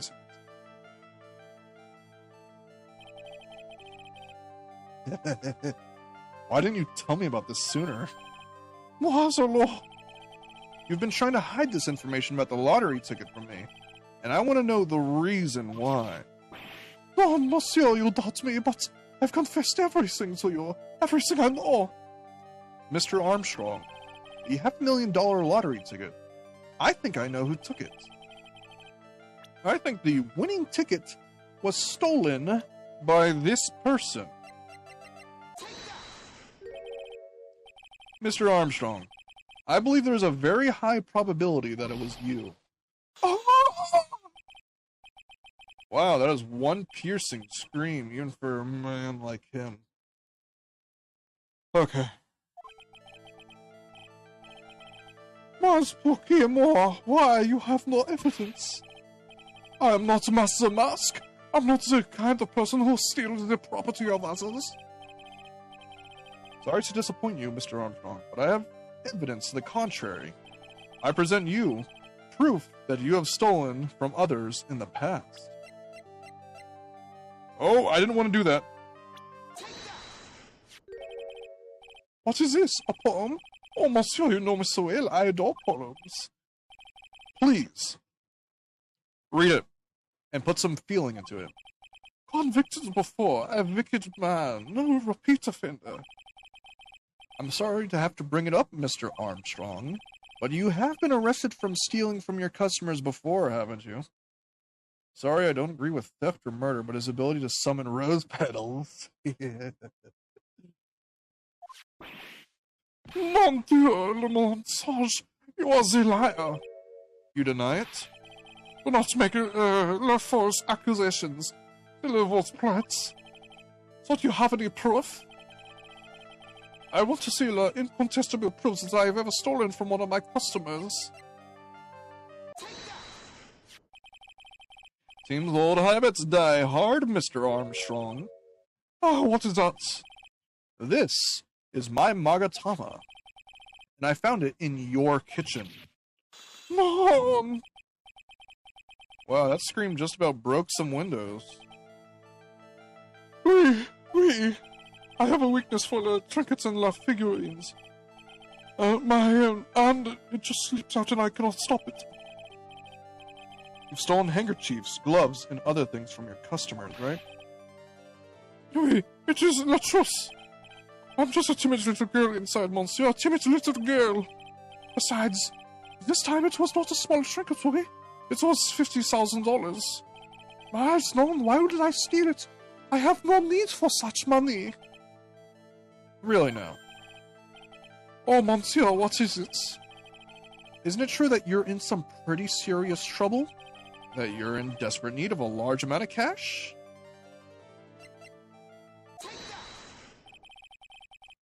This restaurant is deep in the red, isn't it? Ah! You have a loan to the tune of $500,000. That lottery ticket would have wiped out your debts. Well, Mr. Armstrong, what do you have to say for yourself now? Ah! Ah!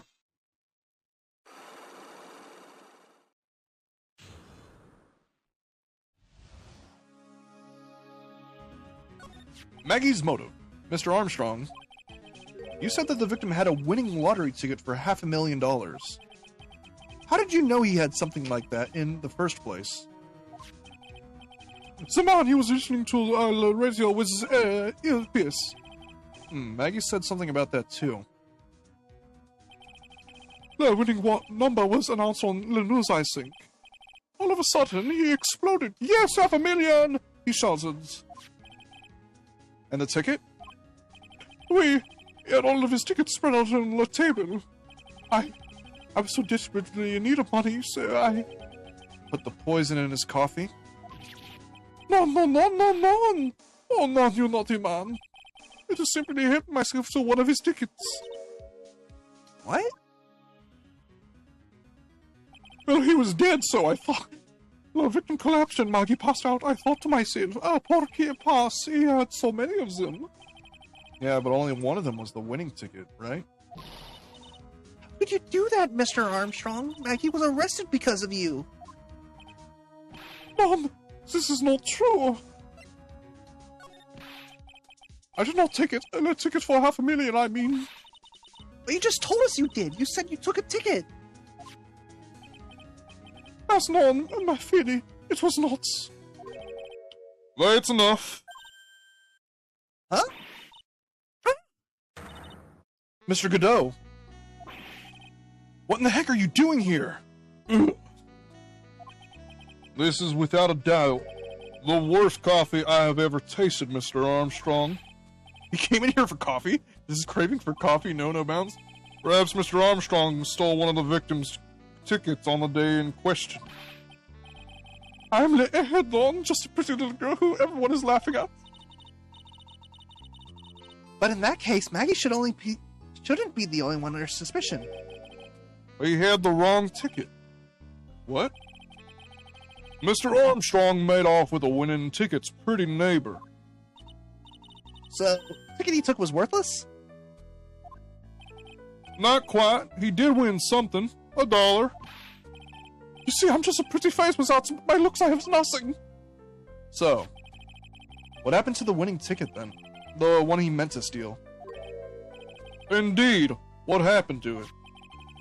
I don't like spoiling myself by watching trailers, so we'll just have to wait and see how the motive turns out tomorrow, won't we?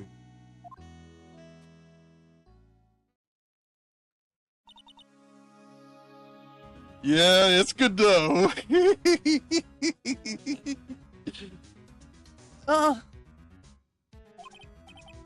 Hello, you two. Time to laugh at pretty little. Like I won't be needing this note anymore. Don't throw that away. Victor's note thrown into the trash. Looks like we have a new mystery now, namely, where did the winning ticket go? I've got a bad feeling about this. Well, anyway. You can't let Maggie suffer any longer for this. And certainly not again. To be continued.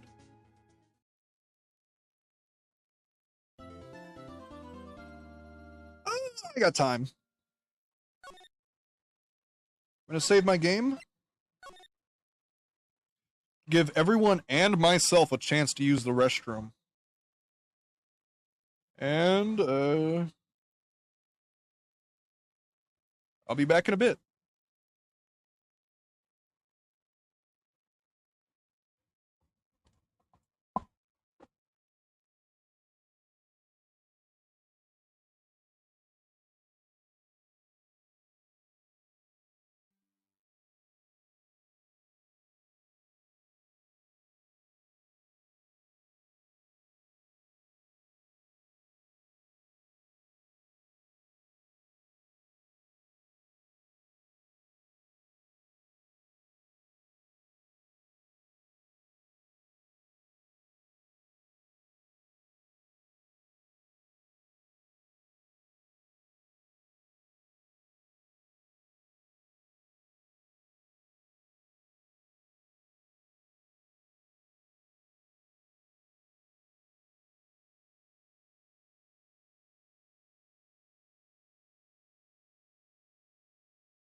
Okay, I'm back.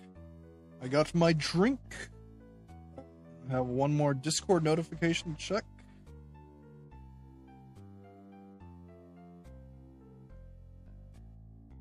That's what that ping was about. Okay. I will be playing silly Roblox game later. Maybe.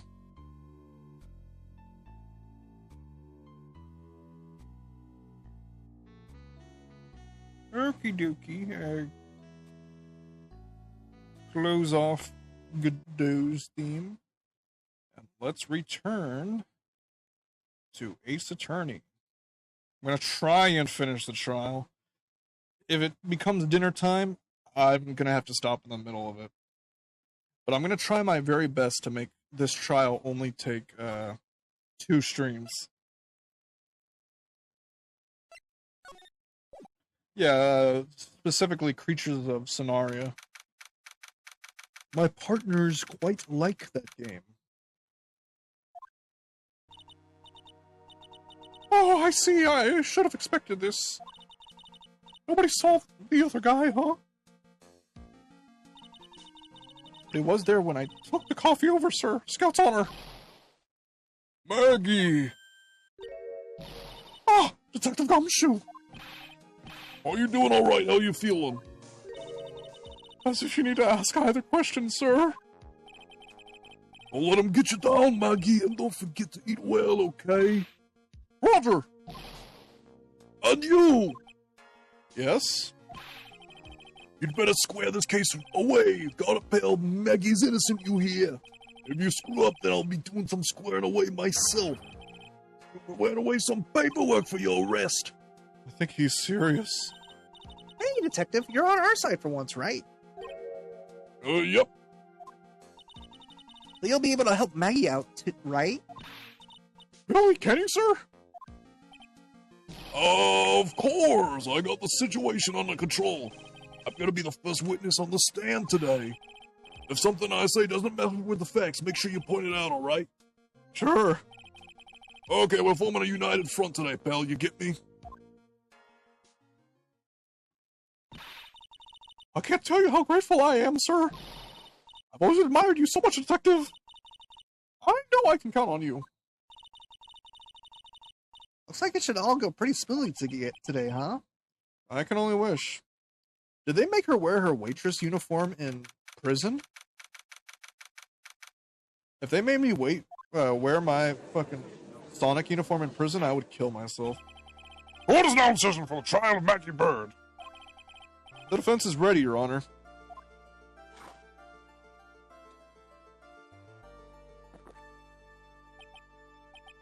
Ah, bitter. Mr. Wright? Yes, Your Honor.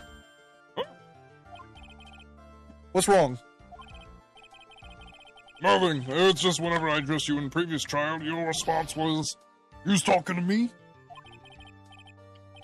It was a little, well, intimidating.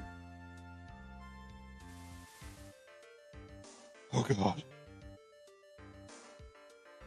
Yes, I would kill them.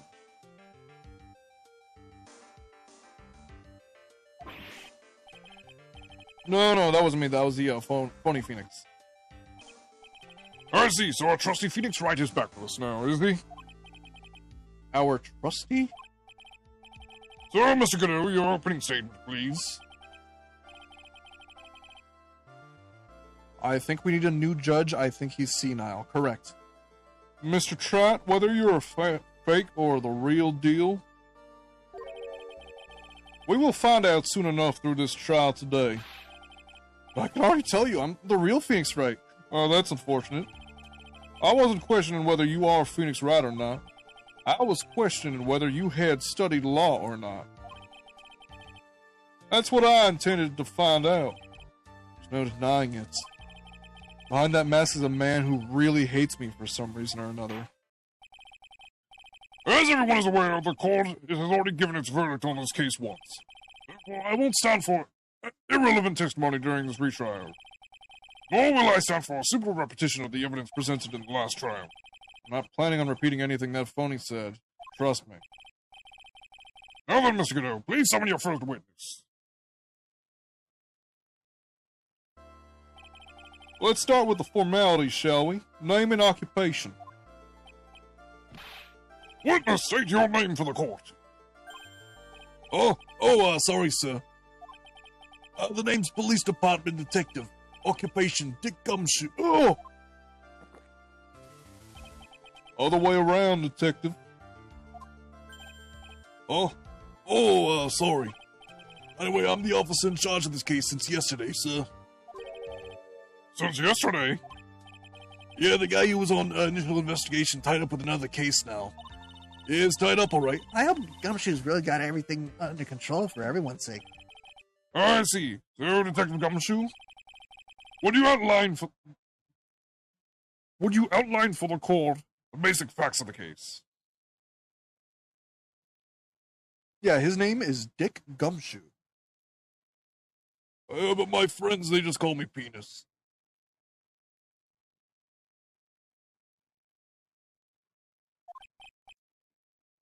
Yes, sir. The victim's name was Glenn L. He was a professional programmer. If you can't find out the pun for his name, it's a palindrome.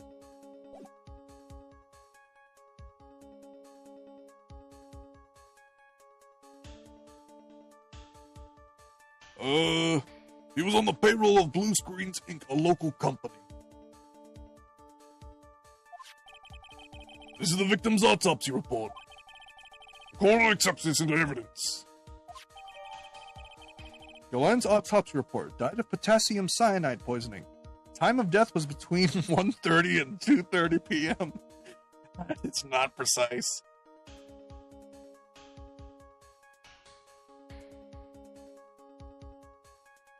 That is, in fact, the pun.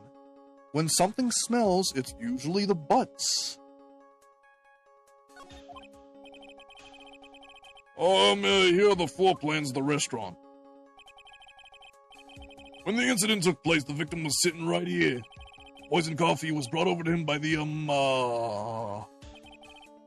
waitress. The waitress being accused. Blue Screens Inc., that's definitely a tech company I trust, and definitely wouldn't brick my devices. That is Windows in this universe. The waitress being the accused. Yeah. The victim died from poisoning almost immediately after he took a sip of coffee. At the time of the incident, there were 2 other people in the restaurant. Mr. Gene Armstrong, the owner and chef, and a regular by the name of Mr. Victor Kudo. Okay. Still seems to be a very straightforward case to me. Press B and floor plans added to the court record. Come, detective. Take up this hammer. And nail the defendant's coffin shut with your own 2 hands. Now then, Detective Gumshoe, let's have your testimony. Yes, sir.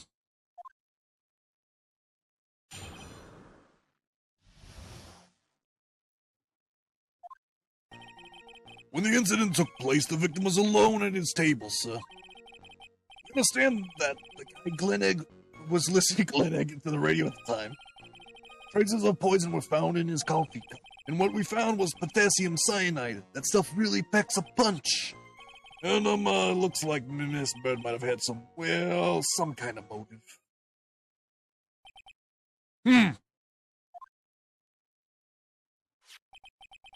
Using the dark aromatic depths of coffee to conceal the poison. Classy lady. Godot, you dick. Yeah? Facts in this case seem to be ironclad. Mr. Wright, I will ask for you to begin your cross-examination. But, Yes? please, there are no intimidation tricks this time around. Is that understood? I told you that wasn't me!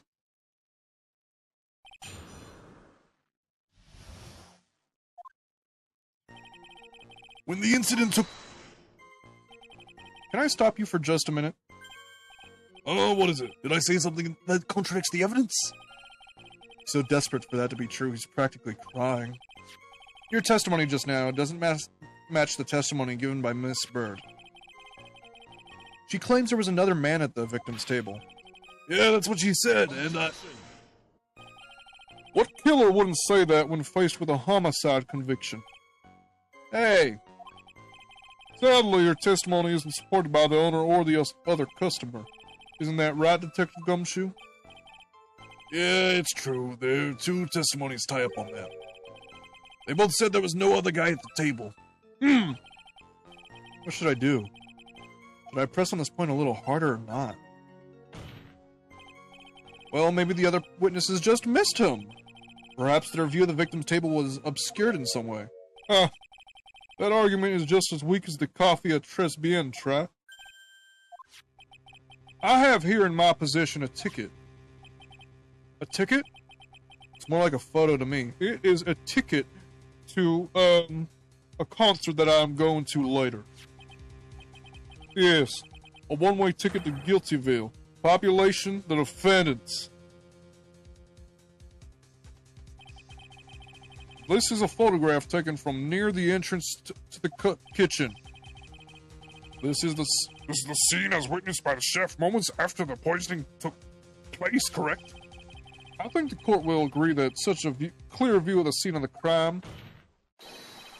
How, Mr. Track, could anyone have overlooked a second person at the table?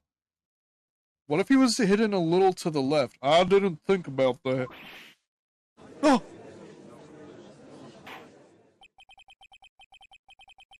It certainly seems to show the victim's table extremely clearly.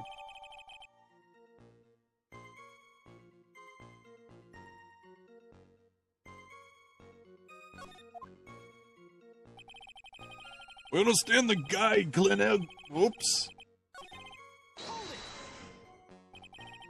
He was listening to his radio, you say? Yeah, a portable radio in his chest pocket. Maggie told us that too, didn't she? Something about how one of them had some sort of earpiece. What should I do? Should I press on this point a little harder or not? And what was it that the victim was listening to on the radio, Detective Gumshoe? Oh! Plus, who knows? That chef seems untrustworthy. I think he's hot, but, you know, he's not trustworthy. Yeah? He has a motive. How should I know? Thanks a lot. We're now one step closer to the middle of nowhere. This isn't going very well, is it? Detective, you perhaps tell us about the poison and how it was used? Traces of poison. So, traces of poison were found in a coffee cup and nowhere else? How shall I get you, pal? Was the poison a liquid, or was it a powder? If I had to put it in layman's terms, I'd say it was a powdery substance. So the poison could have been in anything that was on the table. Sugar, salt, pepper. Huh. You put salt and pepper in your coffee, Trent? I put sugar in it. Well, I don't drink coffee. Oh, the victim took his coffee black with no sugar. Seems that the poison could have only been in the coffee. What should I do? Should I press on this point a little harder or not? Are you absolutely sure the victim even drank any of his coffee? Oh, what do you mean? According to this file, the poison was found in the victim's coffee cup. What proof is there that the victim ever drank any of it? Oh, hey, you're right. That's what I was thinking. Now, I know a lot about drinking coffee. In case you were wondering, that last objection was for the detective there. Oh, for me? Oh, hey, you're right. You may be fooling the court, but I'm not falling for it. If you have the time to waste, you have the time to present that piece of evidence. That piece, sir? Yes, that piece. What piece was it again? This dumb motherfucker. This! Should I be grateful this coffee is only hot enough to give me first-degree burns? Oh, now I remember. This is the The victim's coffee cup. Yes, the victim's cup. Take a good look at the rim. Oh, yes, it's unmistakable. There's clearly a coffee stain on it. Conclusive proof that the victim did drink the poisoned coffee that was in this cup. The victim gulped down the bit of death that the waitress brought to him. Like this.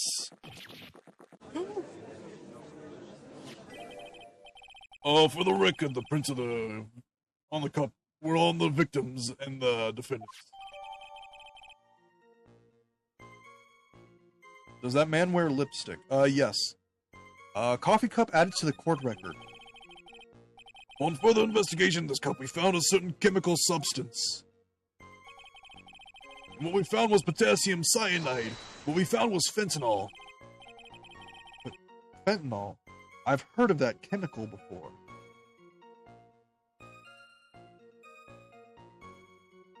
What I'm saying is it would be extremely easy to kill Silas. Salt is a good poison if the other person doesn't have a sense of taste. Exactly how strong is this potassium cyanide was what fucking Dahlia Hawthorne was trying to use to kill Phoenix. Fucking 1 year ago. Exactly how strong is this poison, Detective Gumshoe? It's, well, that stuff's lethal. Eat too much in your history. How much is too much? A lethal dose is, 0.2 grams. That's about enough to finish anyone off. 0.2 grams? How much is that? You know when you swab your ear for earwax? Yeah, about that much. Earwax, huh? Sounds like something Gumshoe's got an abundance of. Small quantity of poison could have been concealed anywhere. And, it looks like Miss Bird might have had, well, some kind of a motive. Some kind of a motive? Yeah, but if you ask me, it's been blown way out of proportion. You know what my golden rule is, Detective? Chuck out a bad cup of coffee. You can always get another. Oh, I don't get it. I'm saying we can always get another witness on the stand if we have to chuck you out. So stick to the facts, Detective. Now then, what was Miss Bird's motive? Come on, Gumshoe. She was, they said she wanted to steal a lottery ticket. I knew it. It's what we heard yesterday, too. It disappeared from the scene of the crime. And it wasn't just any lottery ticket. It was a winning ticket for $500,000. Mr. Armstrong knew about the ticket too, didn't he? He stole the wrong one. Then, is it possible Maggie stole the winning one?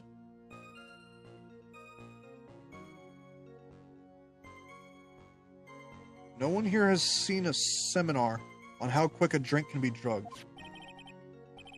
What should I do? Should I press on this point a little harder or not? Wait a minute. The mere fact that the lottery ticket disappeared is no way implicates my client. Huh. I have here in my hand the very ticket in question. That's the $500,000 lottery ticket? Well, one of the female police officers found it when she was conducting a search of the defendants. What? Wasn't she on the floor? She literally passed out. Yeah? Order! Order! Huh. She's quite a lucky bird, our little waitress. Our little waitress. You will submit that ticket as evidence to the court immediately. I better keep an eye on that ticket, the way the judge's voice is quivering. The victim's lottery ticket, a winning ticket for $500,000. The judge wants this bad. This ticket was presented to the court in the previous trial, too, but it feels heavier now somehow. Really, you say? It's just a scrap of paper. What matters is where it was found, Your Honor. And that's on Maggie's person, unfortunately. I've heard enough. Makes this case seem overwhelmingly clear to me. The defendant had ample opportunity to commit the crime of which she is charged. Side effect of being a woman for a significant part of your life. You learn things about how quick drinks can get drugged. Yeah? Whew. I like an old man who knows the score. It doesn't matter of the $500,000 lottery ticket. I want it. That alone provides a very credible motive. I mean, for that sum of money, I might even be tempted to bend the rules.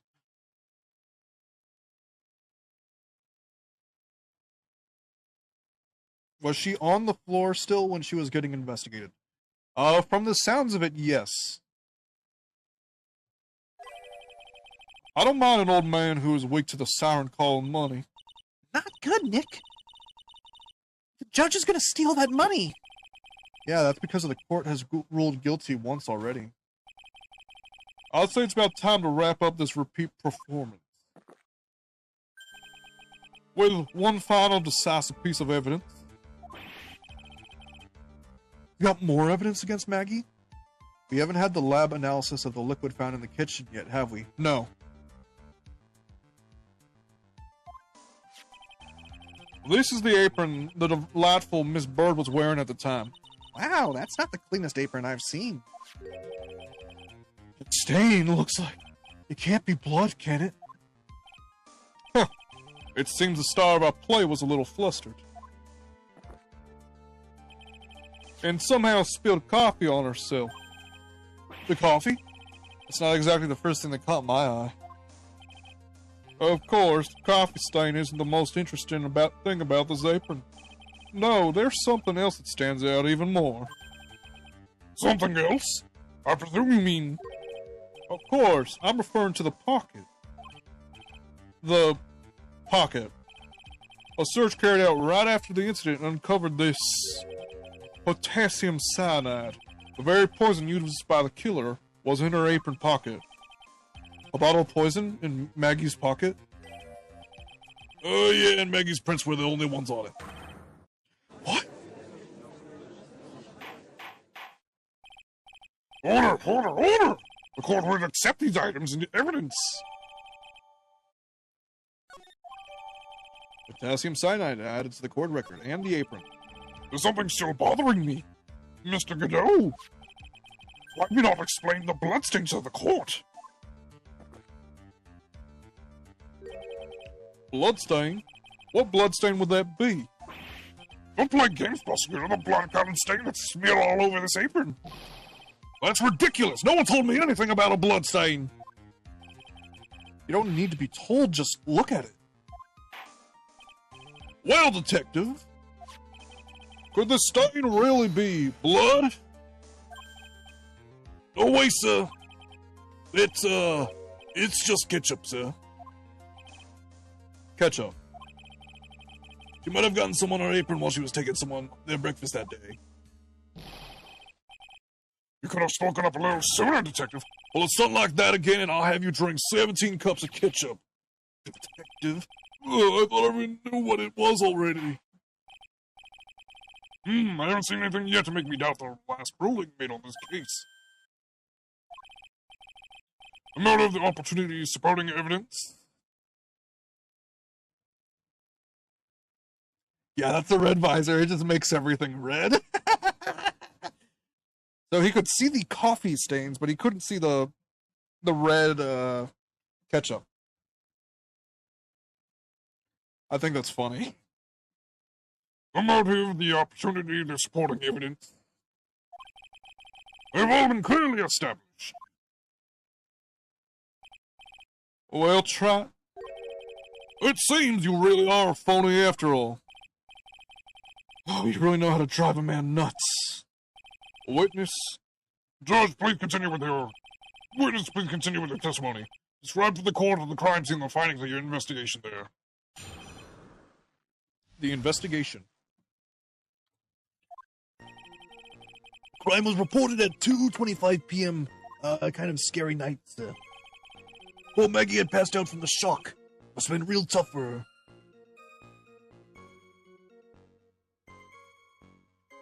Now, why is my cup empty, but it still feels like there's something in here? Nope, that's ketchup. Well, Well, Maggie had passed out from shock. It must have been real tough for her. The victim didn't have any identification on him. But we figured out who he was pretty quick, and the investigation went smoothly.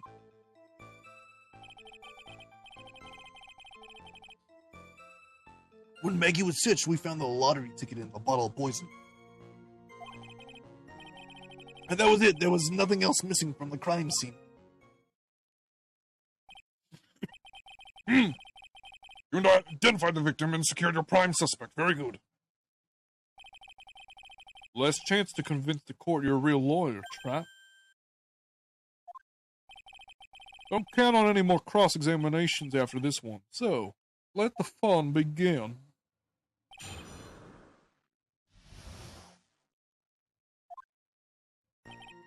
The crime. Scary old man, Detective Gumshoe. There's an old man who was a regular at the restaurant where the incident happened. Ah, we're obviously talking about the same old man.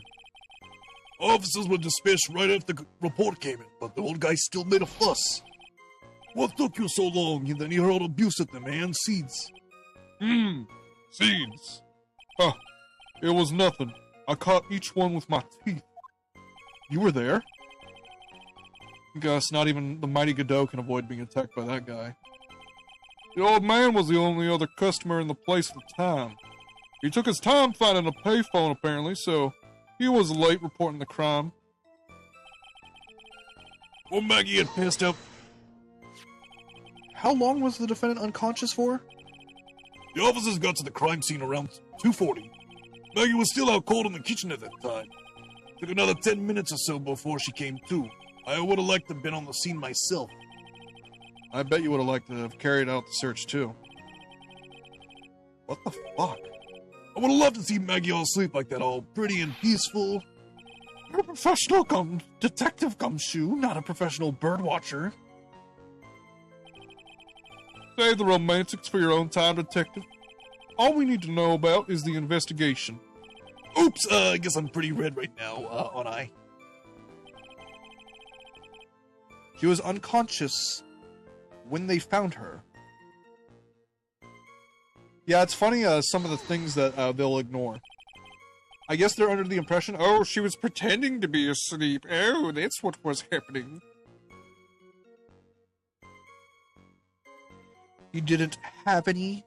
Are you saying that it was stolen then? Oh, no, I don't think so. The victim didn't have a driver's license or a credit card on him, pal. All he had was 58 cents in his wallet. 58 cents? Yeah, I can't believe I found someone with less in their wallet than me, pal. The victim sounds like he was a thoroughly miserable young man. Or some kind of outlaw. Why not give him a bit of an edge? I think I'm onto something here. But we figured out.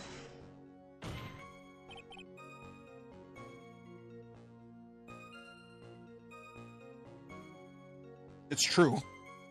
Wait a sec. Did I say something dumb again? Well, let me paraphrase what you just testified to this court. The victim didn't have any form of ID on him. That's basically what you said, yes? Yeah, basically. In that case, how were you able to identify the victim so quickly? Oh, that. He's so let down, he's got the whole sagging shoulders and puppy eyes thing going. There was a prescription bag on the victim's table along with a lottery ticket. It seems Mr. Glenelg visited his doctor before he went to the Tres Bien. That's why he had 58 cents in his pocket. We got the victim's name from the medical records of the doc who prescribed the meds. That's a reliable enough source for the court. What should I do? Should I leave this alone or ask for more? So what sort of medicine was in the bag? Well, actually, the bag we found was empty. Huh? Yeah, completely empty. It was completely empty. Victim's prescription bag added to the court record. Huh. You're entering an empty paper bag as evidence? Desperate, are you, Trap? Now, what happened with the investigation after that, detective? when Maggie was searched. But the defendant had been passed out for a while, correct? In that case, isn't it possible someone plants the evidence in Maggie's pocket? Hey, yeah, you nailed it, pal.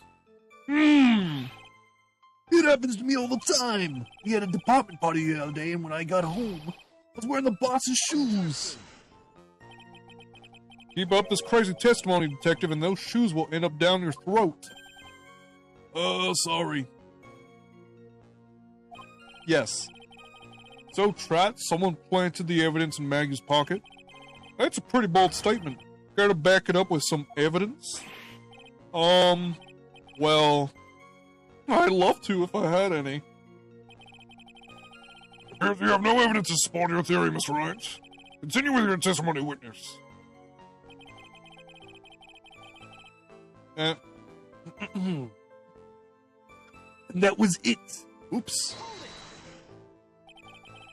So the $500,000 lottery ticket and the bottle of poison were accounted for. Yeah. Interesting. The truth that those two items are accounted for. Wasn't there another lottery ticket that was stolen that day? That's a nice claim, Senator. Care to back it up with a source? My source is that I made it the fuck up. Oh yeah, the one the restaurant owner took. He won a whole dollar with it. What a lucky guy. They're just gonna let him get away with it? It was just $1, detective. I guess no one cares when it's that little, except for Gumshoe. I don't find a hole in his testimony. The judge is gonna hand down his verdict. Gumshoe isn't giving us anything to work with, and we can't find any contradictions if he doesn't give us something. Yeah, that's true. But Maggie and Gumshoe are like Dumb and Dumber. Our only hope is that they were so dumb they missed something obvious. Gumshoe, be the dumbest you've ever been.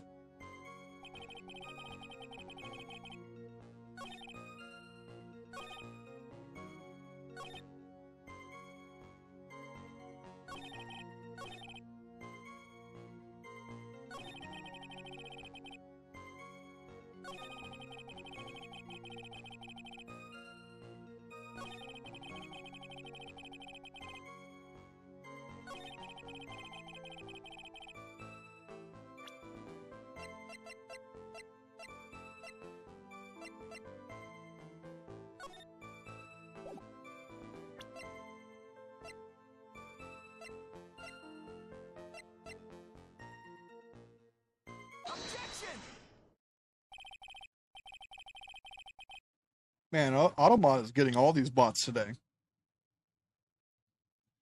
Detective Gumshoe, I think I should point out something to you. There's just one small contradiction in your testimony. Oh, finally, I'm getting all anxious. Wait.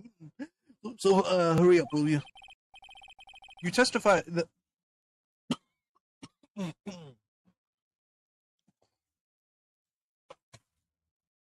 Fucking finally. You testified that nothing else was missing from the crime scene. However, the prescription bag you mentioned was empty. Did the officers recover the medicine from the scene of the crime later? No, they didn't. The victim was given a prescription right before going to Tresbien. Where, then, did the medicine disappear to? You are too cool, pal. Indeed. Due consideration wasn't given to the victim's prescription in the previous trial. Witness, why do you always overlook such vital pieces of evidence? I guess that's the most careless thing I've done so far, huh? The victim was killed by poison. And the victim's medicine mysteriously disappeared. The victim's own prescription could have been the lethal poison itself. Oh, maybe. Oh, hey, maybe that's what the bottle is. The one they found in the kitchen. Yes, the green one that... Gumshoe hasn't given us the report of yet. Order! Order! Well, Mr. Godot, what do you have to say to that? That's all. What? Read for the court the name of the clinic on the prescription bag, will you? If you will. What's the clinic's name got to do with anything? New Ear Auto...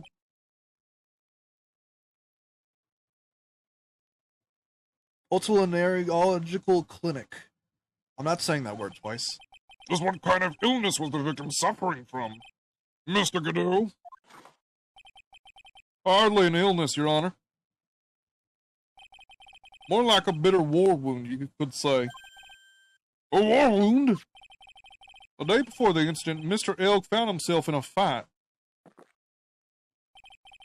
He took a blow to the side of the head and ruptured his eardrum. He ruptured his eardrum. What on earth was the prescription he was given? It was a cream that was to be applied topically inside his ear canal, not to be ingested. It's mentioned in the autopsy report if you read the fine print. I found traces of the medication in the victim's left ear. Yes, here it is, in the very fine print. It seems Mr. L correctly applied some of his medication while he was in Tres Bien.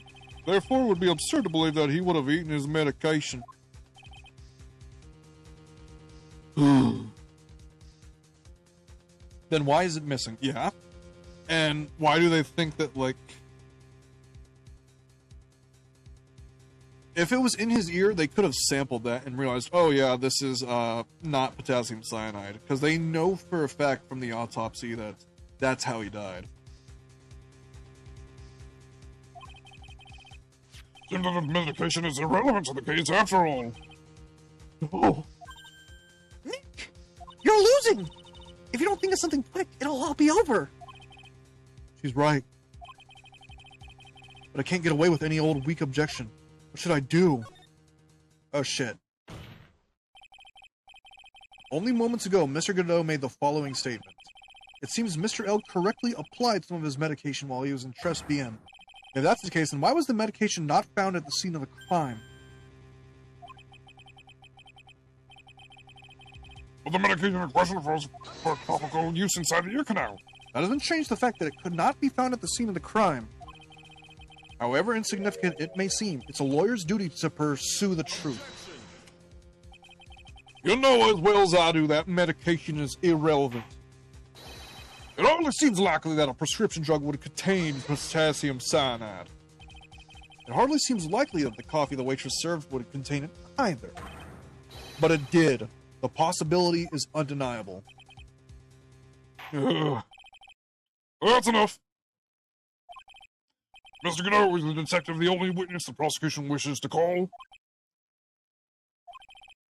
Mr. Godot? I've got my own witness I'd like to call, sir. It's the old man who was there in the restaurant on the day of the murder. Oh, him. Victor Kudo? The pigeon hater? Very well. The matter of the disappearing medication seems a little more than trivial at best. However, it wasn't explored at all in the previous trial. And that is something that bothers me. Yay, good job, Dick. The court will adjourn for a 10-minute recess. After which we will hear the prosecution's next witness. Huh. It's the detective's witness. I suppose this means I'll just have to finish you off in my last 6 cups. Court is adjourned for the recess. Yeah, I'll finish him off all right. January 7th, no longer your anniversary. Phew, that was close. Tell me about it. I nearly died in there. Not at the time, Nick. That's my line, sir. Now it's my line. I think I really did die a little bit. It looks like we all nearly died in there. I can't believe Detective Gumshoe. How could he betray us like that? Huh? He said he'd help me, but he totally set me up. I don't think he meant to do that, Maggie. He was backed into a corner. I mean, the guy's got to do his job, right? It's okay, I know all about lies and betrayal. I've had them my whole life, but it really hurt this time. It felt like someone punched me hard in the stomach. I hate that guy. I don't ever want to see him again. Poor Gumshoe. So the next witness is going to be the old guy from the park, right? Yeah, Mr. Kudo, lover of waitress outfits and projectile seeds. I bet he's going to be really stubborn. I mean, he's pretty set in his ways, you know. Yeah, he's a big old grouch. Are you going to be able to handle him, Nick? No. Yeah, I can take whatever he throws at me, even those never-ending bird seeds. Could we have those seeds removed from him, Mr. Your Honor? Okay.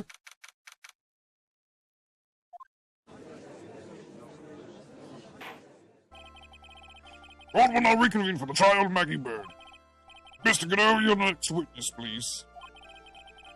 The prosecution calls the lucky old-timer who caught the show over a cup of coffee. Will the witness please take the stand?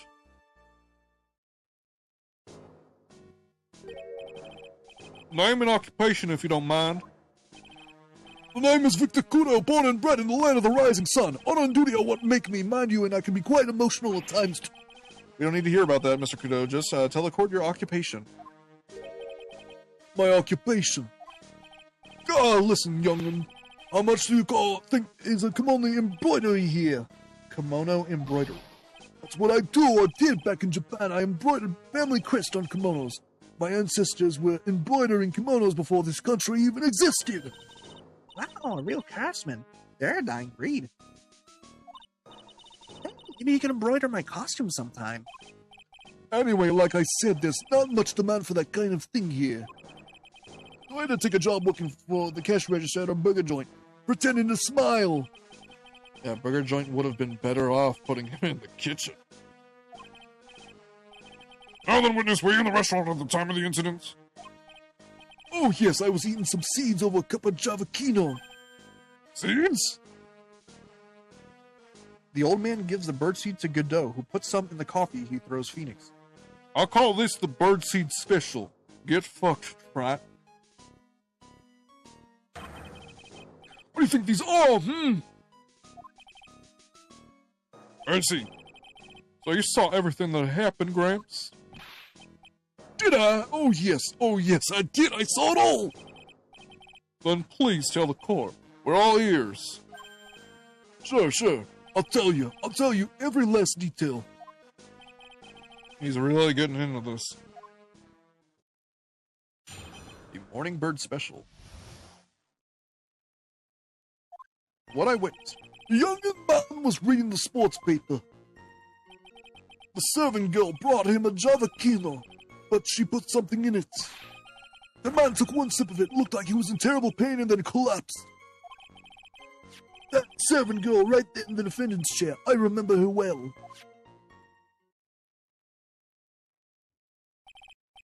Mr. Kudo, she is not a servant girl. Please refer to her as a waitress. No? You're as bad as the rest of them. All these newfangled words, what's wrong with the old-fashioned ones, Newfangled? I'll kick your ass. All these talks of radios, glasses, wireless, and spectacles, I'll tell you. Excuse me? Listen to me, everyone. Don't forget the old values. Don't let the good ways slip away. I think it's time to begin the cross-examination, Mr. Wright. Yes, Your Honor. What I witnessed. The young man was reading the sports paper. Was he now? So you saw the victim then? You saw Mr. Glenn Elg? I wanted to know if Gusten Braun retained his championship or not. He didn't. Fuck! So he was looking at the sports paper the victim was reading, huh? And at the location in the question. There are partitions between tables on the same side of the restaurant, right? So what if they are? If you say you could see the victim, that means you were sitting at a table on the other side of the restaurant, correct? God, I go to that place to drink Javakino. I don't remember which table I was sitting at. You mean you go there to eye the waitress? The serving girl. I'm gonna stop you right there. Mr. Kudo, that is a very grave accusation. Are you sure about what you saw? Victor Kudo never makes mistakes. I dot every T and cross every I. I see. My eyesight's fine. The doctor said I only need spectacles for reading, driving. I bet his eyes are only really fine when he's scoping out a waitress. But I saw what the serving girl put into the Javakino as well. I bet I know what's coming up, and something tells me I'm not gonna like it. Your Honor, we need more clarification on what was put into the victim's coffee. I'd like to ask that the the witness add what he knows about this to his testimony. I agree. Witness, will you enlighten us, please? Sure. There's no question about it. She very conspicuously put some white powder in there. Are you sure it wasn't fentanyl? Did she really put that into the coffee? You doubt me, boy? She took out some small brown bottle and sprinkled it in. Couldn't she have been adding sugar? Sugar in a small brown bottle like that? Like that. Witness, could you please describe the bottle in more concrete terms? A bottle like this, perhaps? Oh, there it is. That's the one. That's the bottle of potassium cyanide, I presume. So what did the accused put into the coffee? I think it's clear, don't you? The man took one sip of it. Looked like he was in terrible pain. Then he died. He took just one sip? You young'uns, you waste everything. Those Javaquinos cost $8. In the good old days, we would have drank every last drop in the cup and then died. Congratulations, you have earned the title of battiest man to grace a courtroom. Oh wait, maybe the chef told her to add it because of his dumb aromatherapy thing. Oh boy, are you sure this one looks different than your other ones? Oh yes, I'm very sure about this. Congratulations. So was it an immediate death? Well, with potassium cyanide, I suppose that is possible. Oh yes, he slumped over without so much as a twitch. I felt the Javaquino I just drank turn sour in my stomach. Oh yes, I know that feeling. And the waitress, I presume she is... That's the serving girl right there in the defendant's chair. I remember her well. You said I remember her well in reference to the waitress. Did she have any particular features that you can identify her by? Particular features? It's a disgrace, that's what it is. Sorry? You can see all the way up to her. You know. She's practically naked in that uniform. So the particular feature you recognize about the waitress is her outfit? But anyone could wear such an outfit, even me. Mr. Red, please spare the court of any further mental anguish from that image. Don't get all excited, Nick. You gotta keep yourselves together. You could wear that outfit. I guess I got a bit carried away. There are other things I recognize about her, too.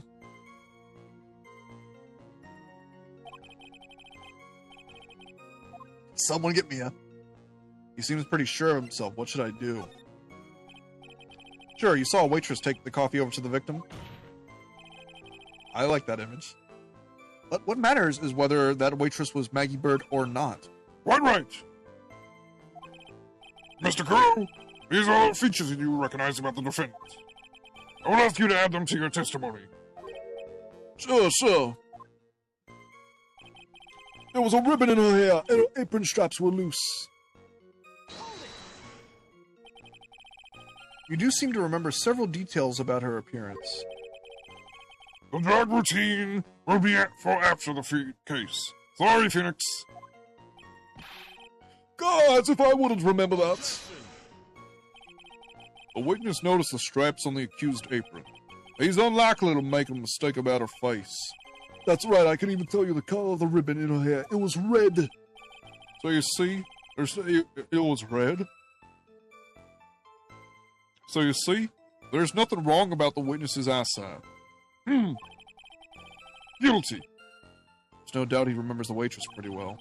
What should I do? I get the feeling there's something more to this somehow.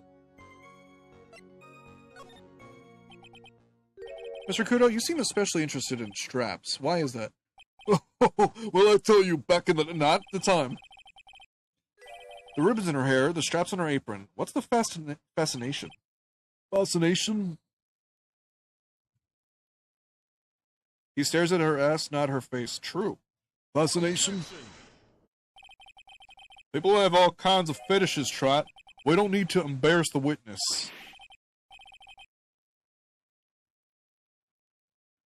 That's the line that moved Godot up to third place for me.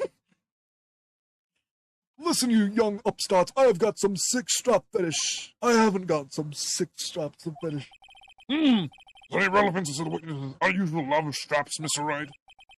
I was just curious as to why he was so fixated on the waitress's straps. I said I haven't got a strap fetish. How many times do I gotta repeat myself? Very well. Continue with your testimony, Mr. Kudo. Make it strapless. You think old CD really saw Maggie do it? Well, he probably had his eye on the waitress the whole time. That's why he was there. But he was there for the cute outfits, right? Not the waitress. I guess. She makes a good point, though. Hey, did I just say something clever?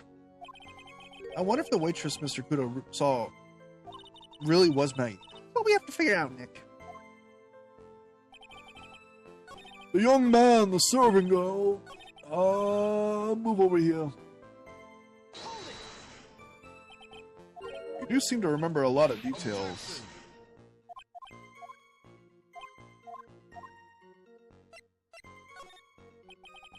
The identifying features you describe are all things you would see from the back. So what? Is it possible that you never saw the waitress from the front at all?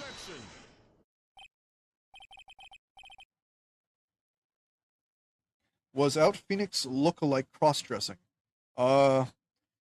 This man is a... Fuck, what's the word?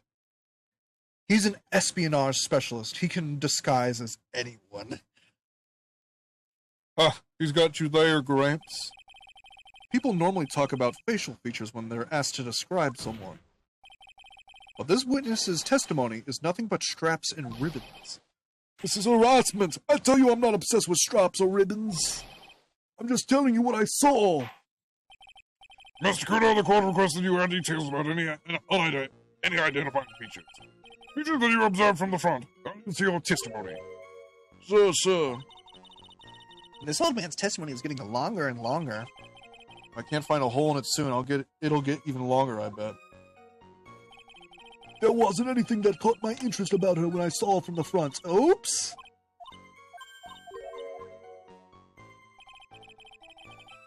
Looker is the killer.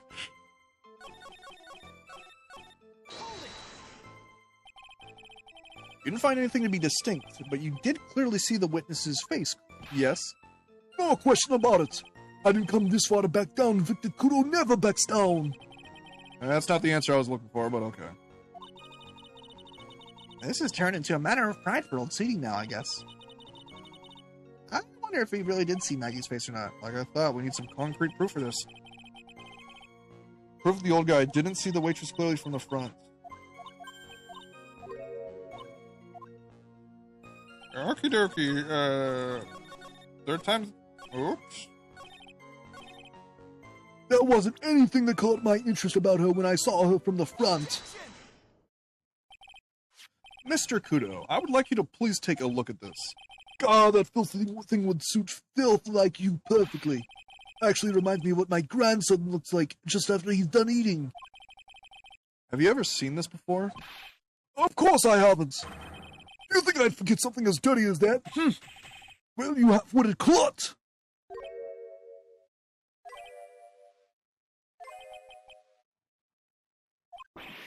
What? What is it? Ever since I said you half-witted clot, there's been an eerie silence in here. Mr. Kudo, this apron is the apron worn by the defendant on the day of the poisoning. Oh. And as you just said yourself, you wouldn't forget something like this. Which means if you had really seen this apron before... Oh. Yes, you know what I'm getting at. You couldn't have possibly seen the waitress from the front. Oops. Witness! You can't just oops your way out of this. Huh. Well.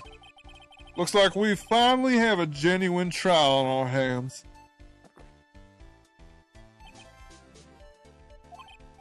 Listen, Trot. Here are the facts. On the day of the incident, there was only one waitress in the restaurant. being the defendant, Miss Maggie Bird. Exactly. And when that one waitress put the poison in the coffee cup, this old guy was watching. I hope you understand the gravity of the situation, Mr. Kudo. The fate of the defendant may rest on what you say about remember seeing. Just tell the court exactly what you saw, Gramps.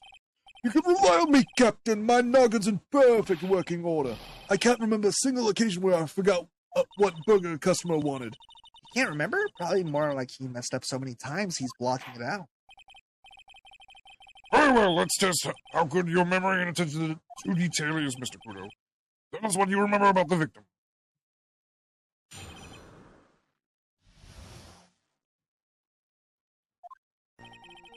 It was another one of those pesky young types wearing a broken pair of spectacles.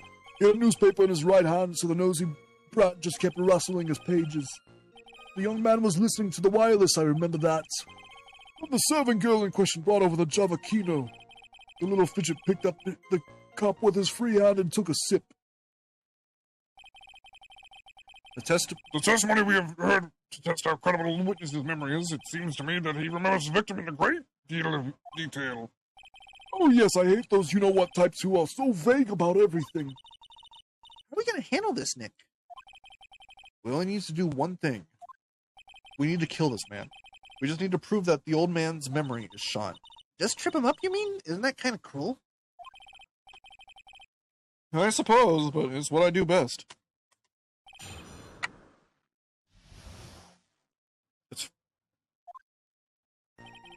It's funny because I saw the contradiction.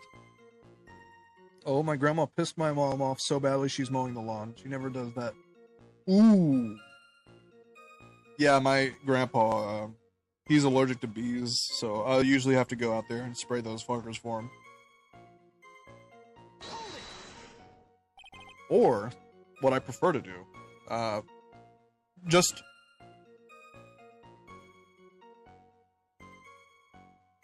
There's like some repellent that like keeps the wasps from coming back. I got like a couple of those scent things just hanging around outside the house. Spectacles? Got glasses to you. One of the lenses was green, but the other was broken. Newfangled rubbish. That's why I remember him so well. That's his Dragon Ball scanner. He did have some kind of lens over his left eye, but I wouldn't have called it a pair of glasses. He seems to be wearing some rather modern-looking shades. Perhaps I should take to wearing some and rival Mr. Godot's sharp appearance.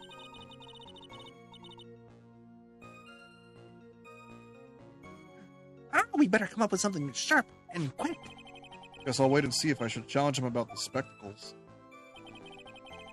In a newspaper in his right hand, and the nosy brat kept rustling its pages. The newspaper was a sports paper, was it? That young hooligan, I nearly asked him, can't you even read without fidgeting, How was I supposed to be able to read the back page with all that wrestling going on? I need to find out if Gustin Braun retained his championship title. He didn't. Fuck!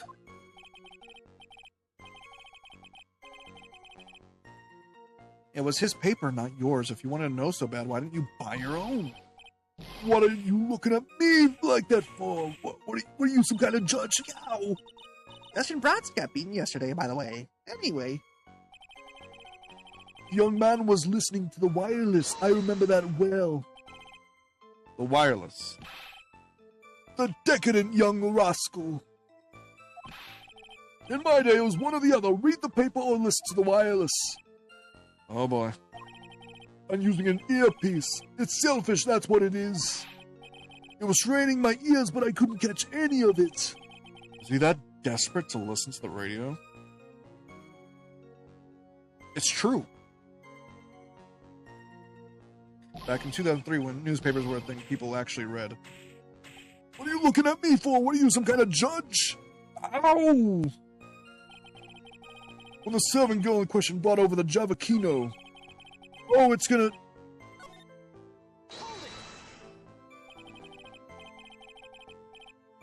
You mean the waitress who you only saw from behind, right? You're one of those, are you? You never let anything go, isn't that right? Maybe. What does it matter if I saw it from the front or behind? My eyes don't lie! Ow. Better not push it further until I got some hard evidence. The little fidget picked up, you motherfucker. His free hand? Yes. Which hand was that? Weren't you listening before, cloth ears? I said he was rustling the paper with his right hand, didn't I? If his free hand wasn't his right hand, then which hand does that make it, you moron? Huh. Perhaps the great Mr. Trot has 3 hands. Yeesh, I was only asking. No need to gang up on me and treat me like a freak. The whole point of this cross-examination is to establish one thing, that this old guy is a freak. Oh no, I actually like that line. That this old guy's memory has more holes than a slice of Swiss. Man, I love Swiss cheese. I guess we just need to find a contradiction in his testimony somewhere, huh? Anything will do. Even the smallest detail. We just need one mistake and he's ours.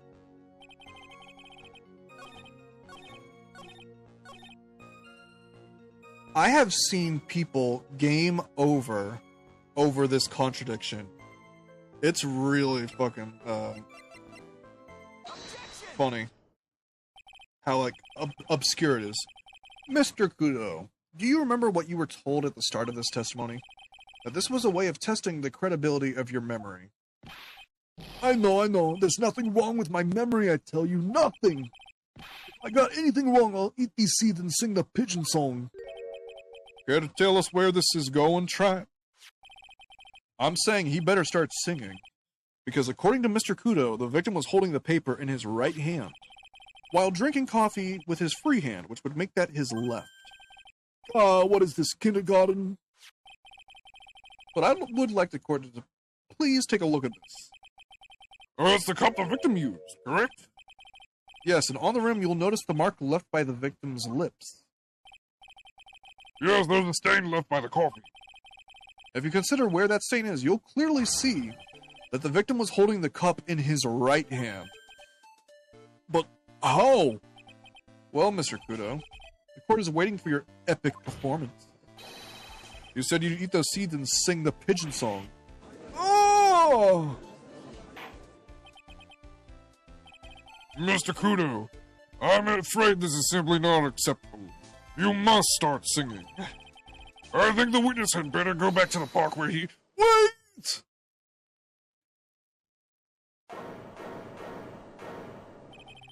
You think I'm going to stand here and listen to you tell me I'm mad? You're wrong! I don't care about that dirty coffee cup. I know what I saw. You still insist on your testimony?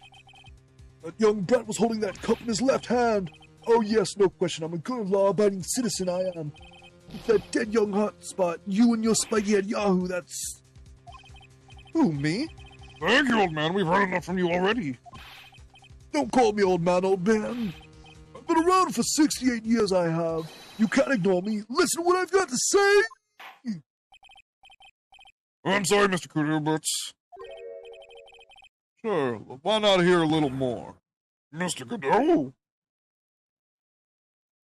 I think this guy's fucking hilarious. But this is my 16th cup of coffee, so this is your final stand. Thank you, Captain. You can rely on Victor. Left hand or right hand? The boy was wearing the earpiece on the same side as the green lens of his specs. Kept fiddling it with it all the time. He was fiddling it just before he picked up the cup, too. And then he used the same hand to pick up the cup, his left hand. We know the victim was wearing an unusual monocle over his left eye. It wasn't a monocle, Your Honor. It was a small computer programmer. It was a... Go back. I can't go back. A monitor used by programmers? In 2003? A monitor? You mean like a I suppose this isn't actually 2003. I think this game... I'm pretty sure this game specifically takes place in like 2018 or 2019.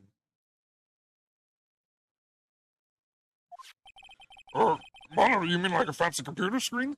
The inside of his lens is a screen that displays computer data. It's called an HMD. It's a common tool in the victim's line of work.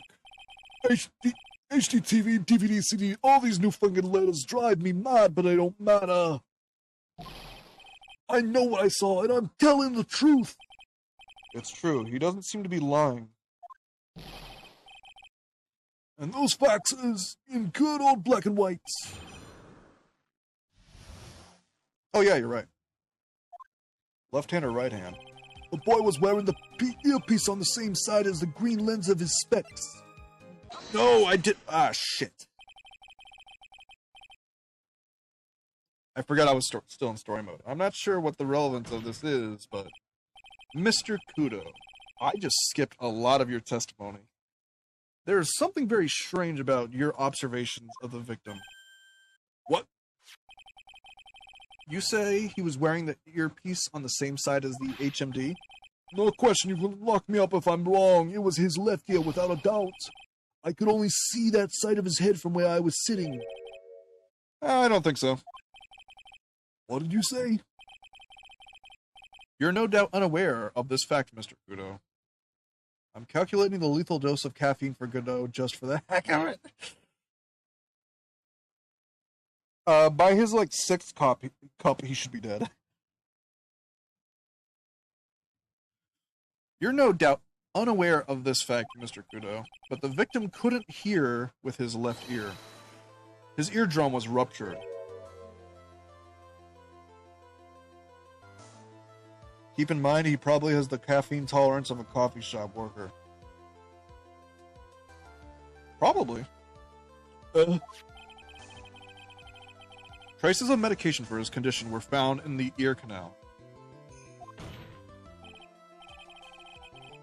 I used to work at Panera Bread. I drank that lemonade like it was blood. You drink blood? Next question, please. That's right. It's impossible that the victim was wearing his earpiece in his left ear. Because he couldn't even hear in that ear. Is that true, Captain? It is. Pigeon! Ready, pigeon! Okay, I've heard the pigeon song. Get this guy out of here. Order! This witness's testimony is completely unreliable. He only saw the waitress from behind.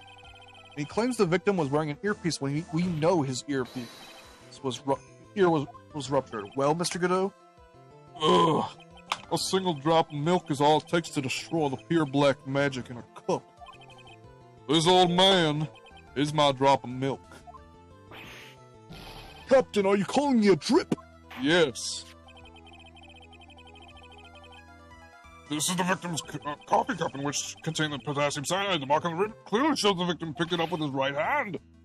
I'll never back down. I know I'm right. The lad drank his Javakino with his left hand. Let me put you out of your misery. Clearly, the victim used both hands. He took a sip of the cup, held it in his right hand, then switched to his left. That's what the old man saw. Impossible. The witness has already testified on numerous occasions. The victim died immediately after taking just one sip of coffee. Which hand the victim used to pick up his cup is irrelevant, Your Honor. The fact still stands. With one hand or the other, Mr. L drank the poisoned coffee like this. Sadly, Mr. Godot, that doesn't wash. The point of this testimony was to establish whether the witness's memory is credible. He's 6'1", by average weight he's probably about 200 pounds. So his lethal dose is 73. Okay, then he's fine.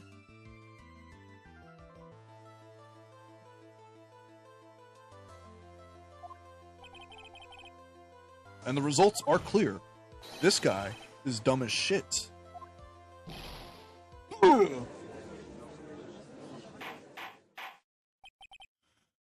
I believe it is time to conclude today's proceedings. I'm satisfied that the witness is not deceiving the court. But to be frank, his testimony is a farce. Did you have to be so frank? Take that, you pompous old pigeon! I'm sorry, Mr. Kudo. You cannot reach me from there. I'm ordering the defense and the prosecution to investigate this case further. That is all for now. The court is adjourned. I only do cases if Mr. Phoenix Wright is the defense. I hate his ass. Wait! If we stop now, where does that leave me? Leave you, Mr. Kudo? Thanks to that blue-suited young upstart over there. I'm just a bumbling old man who can't even dot his T's or cross his I's now. How's your bad memory my fault? I'm sorry, Mr. Kudo, but there's nothing I can do. I've kept my mouth shut up until now, but there's something else the court should know. What? There's more? To be perfectly honest, it might not be anything. But I want another chance! I want another crack at you, you young shark! Me? He's looking at me like I'm some sort of evil shogun. Well, everyone, what do you say to one final showdown? The final chapter in this eccentric old man's scrapbook. Sorry, Gramps. I've already had my 17th cup of coffee. You gotta go. What have you got to lose, Captain? I'll give you all the Javakino you want if you come to my house after the trial. I may be 68 years old, but Victor Kudo's still a man. You checked his wiki? Oh, I'm sorry.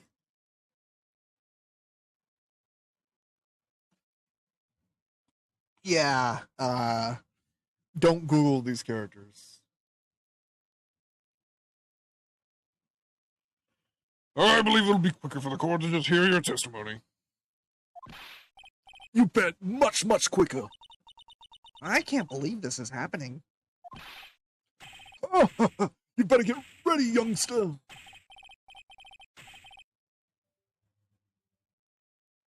Oh, the name. Oh, okay, that's not important. I get the picture. Just quit throwing those seeds at me, would you? He's got to be using some sort of infinite ammo. Infinite ammo.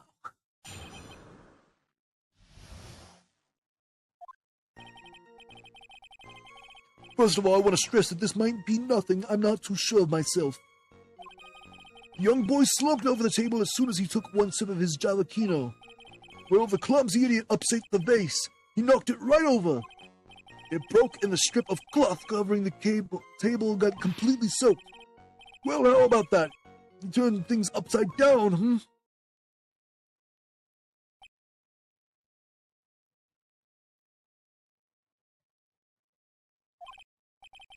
He might have. I forgot to read that out loud. LD50 also isn't a precise measure. He might have a higher tolerance than the average man. In fact, he probably has a way higher caffeine tolerance than the average man. Yes, that's all. I remember it perfectly. You doubting me again? You're doubting a poor, defenseless old man?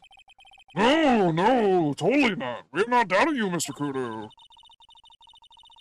Don't you get a feeling there's a question hanging on everyone's lips, Nick? Yeah. So what? Probably.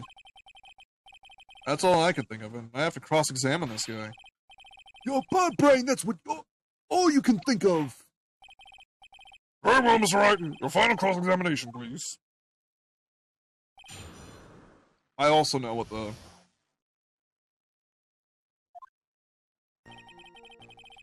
the contradiction here is. First of all, I want to stress that this might not be anything. As I said, he probably has the caffeine tolerance of someone who works at a coffee shop, who usually gets to make their own drinks. Yeah, I used to work at Denny's, and even though I didn't drink the coffee, I did drink a lot of tea. LD50 is the quality that would kill 50% of the population. I feel safe in saying that he's in the top 5%, yeah. He could down an industrial barrel and walk away. No, Your Honor, I would like to show the court a cool thing that I can do. The court generally prefers if witnesses are sure of themselves, Mr. Kudo. Noisy brats! I'm warning you, I'm more savage than a macho man right now. You won't beat me with this testimony. This is the final battle. Ow! Hey, brother!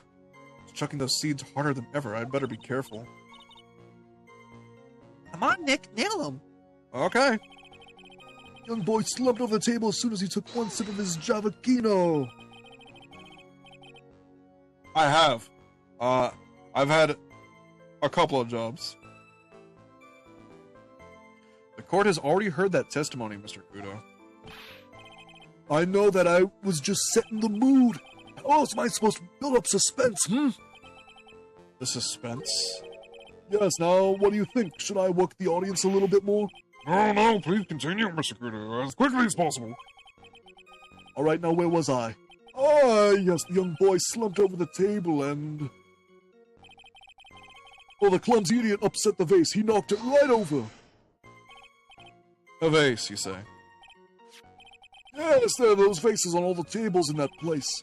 The accident's waiting to happen. They're practically begging to be knocked over. Well, he's right about there being vases. I do remember seeing them too. There's a vase on the table when I ate... There's still police tape in that location a month later. There was a vase on that table when I ate lunch there. And you saw the moment when the victim actually knocked over the vase? Well, it's hard to say. It's a bit unclear how do you really define... Yeah, I get it. I heard it break and the sight of it burned into my memory as clear as day. It broke and the strip of cloth covering the table got completely soaked. Soaked in water, you mean? Yes, it splashed me on the knee as well. You said you were sitting at a table across the room from the victim, correct? And yet the water still managed to splash onto you? It was cold. I clearly remember it splashing me. Did the water really make it all the way across to the other side of the room? Well, how about that? Turn things upside down, You mean the vase on the victim's table falling upside down and breaking? The vase turned upside down, and my testimony's turning this case upside down. It's a joke. I just wanted everyone to hear it. What do you think, Captain? I'm impressed by your ability to waste time. It hasn't raised any objections for a while now. So you young show-offs, with that scrap of information, I'm throwing down the gauntlets. If I lose this one, I'll take it like a man and admit defeat. He's really giving you the evil eye. He's really giving you the evil eye, Maya. It's you he's looking at, Nick, not me. It's like he's saying, I triple dog dare you to find a contradiction, youngin. I guess I'll just have to rise to the challenge then. First of all, okay.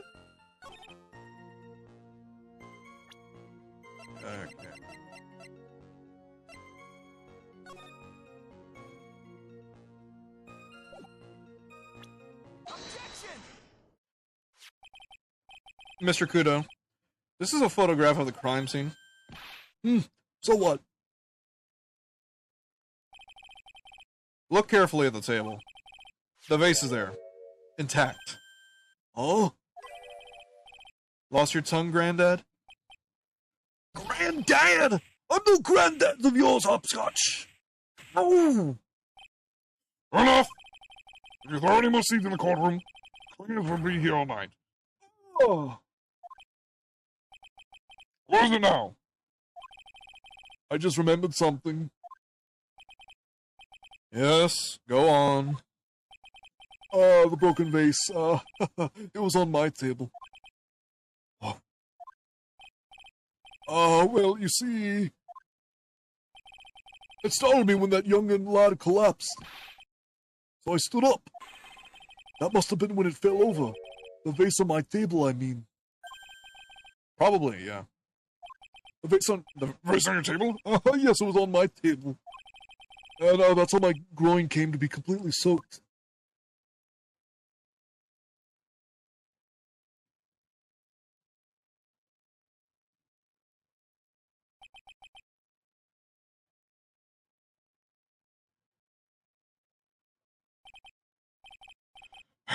Thank you, Mr. Kudo. You certainly earned your kudos for today. Oh, yeah, I'd like to ask a question now. Have I been any use at all? Perhaps that's something you should reflect on yourself, Mr. Kudo. Oh, wait a minute. If that's the case, there's more. I've got more to say. Oh, yes, I remember something else. I'd love to scroll the witness out of the courtroom. Wait, listen to me!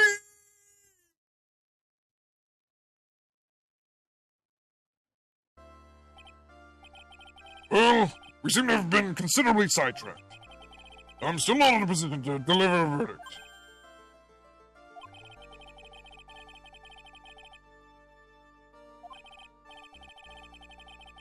Actually, there are two disparities in the testimony so far. Mark on the coffee cup that the victim supposedly drank from his left hand, and the earpiece was inserted into his left ear, out of which he couldn't hear. Wow, Nick, you did it. I therefore require both the defense and the prosecution to further investigate the facts. Yes, Your Honor. There's one more thing before I call today's session to an end. One more thing, Your Honor. The witness we just heard from is most insistent that all his testimony should be erased. I will summarize it accordingly into this statement. Okay. You may each have a copy of it if you wish. Whatever. Prosecution doesn't need props like that. He throws it into the trash can immediately. It was really mad, huh? Yeah, I would be too. Very well. Here you are then, Mr. Wright. Here are 3 copies. My own, yours, and Mr. Godot's. Yes, Your Honor. You're giving me all 3? Yes, I don't want it. Victor's testimony added to the court record. I'm sorry, this isn't a piece of testimony, more like a 5-year-old's apology. What the heck are we supposed to do with 3 copies? That is all. This court is adjourned. To be continued.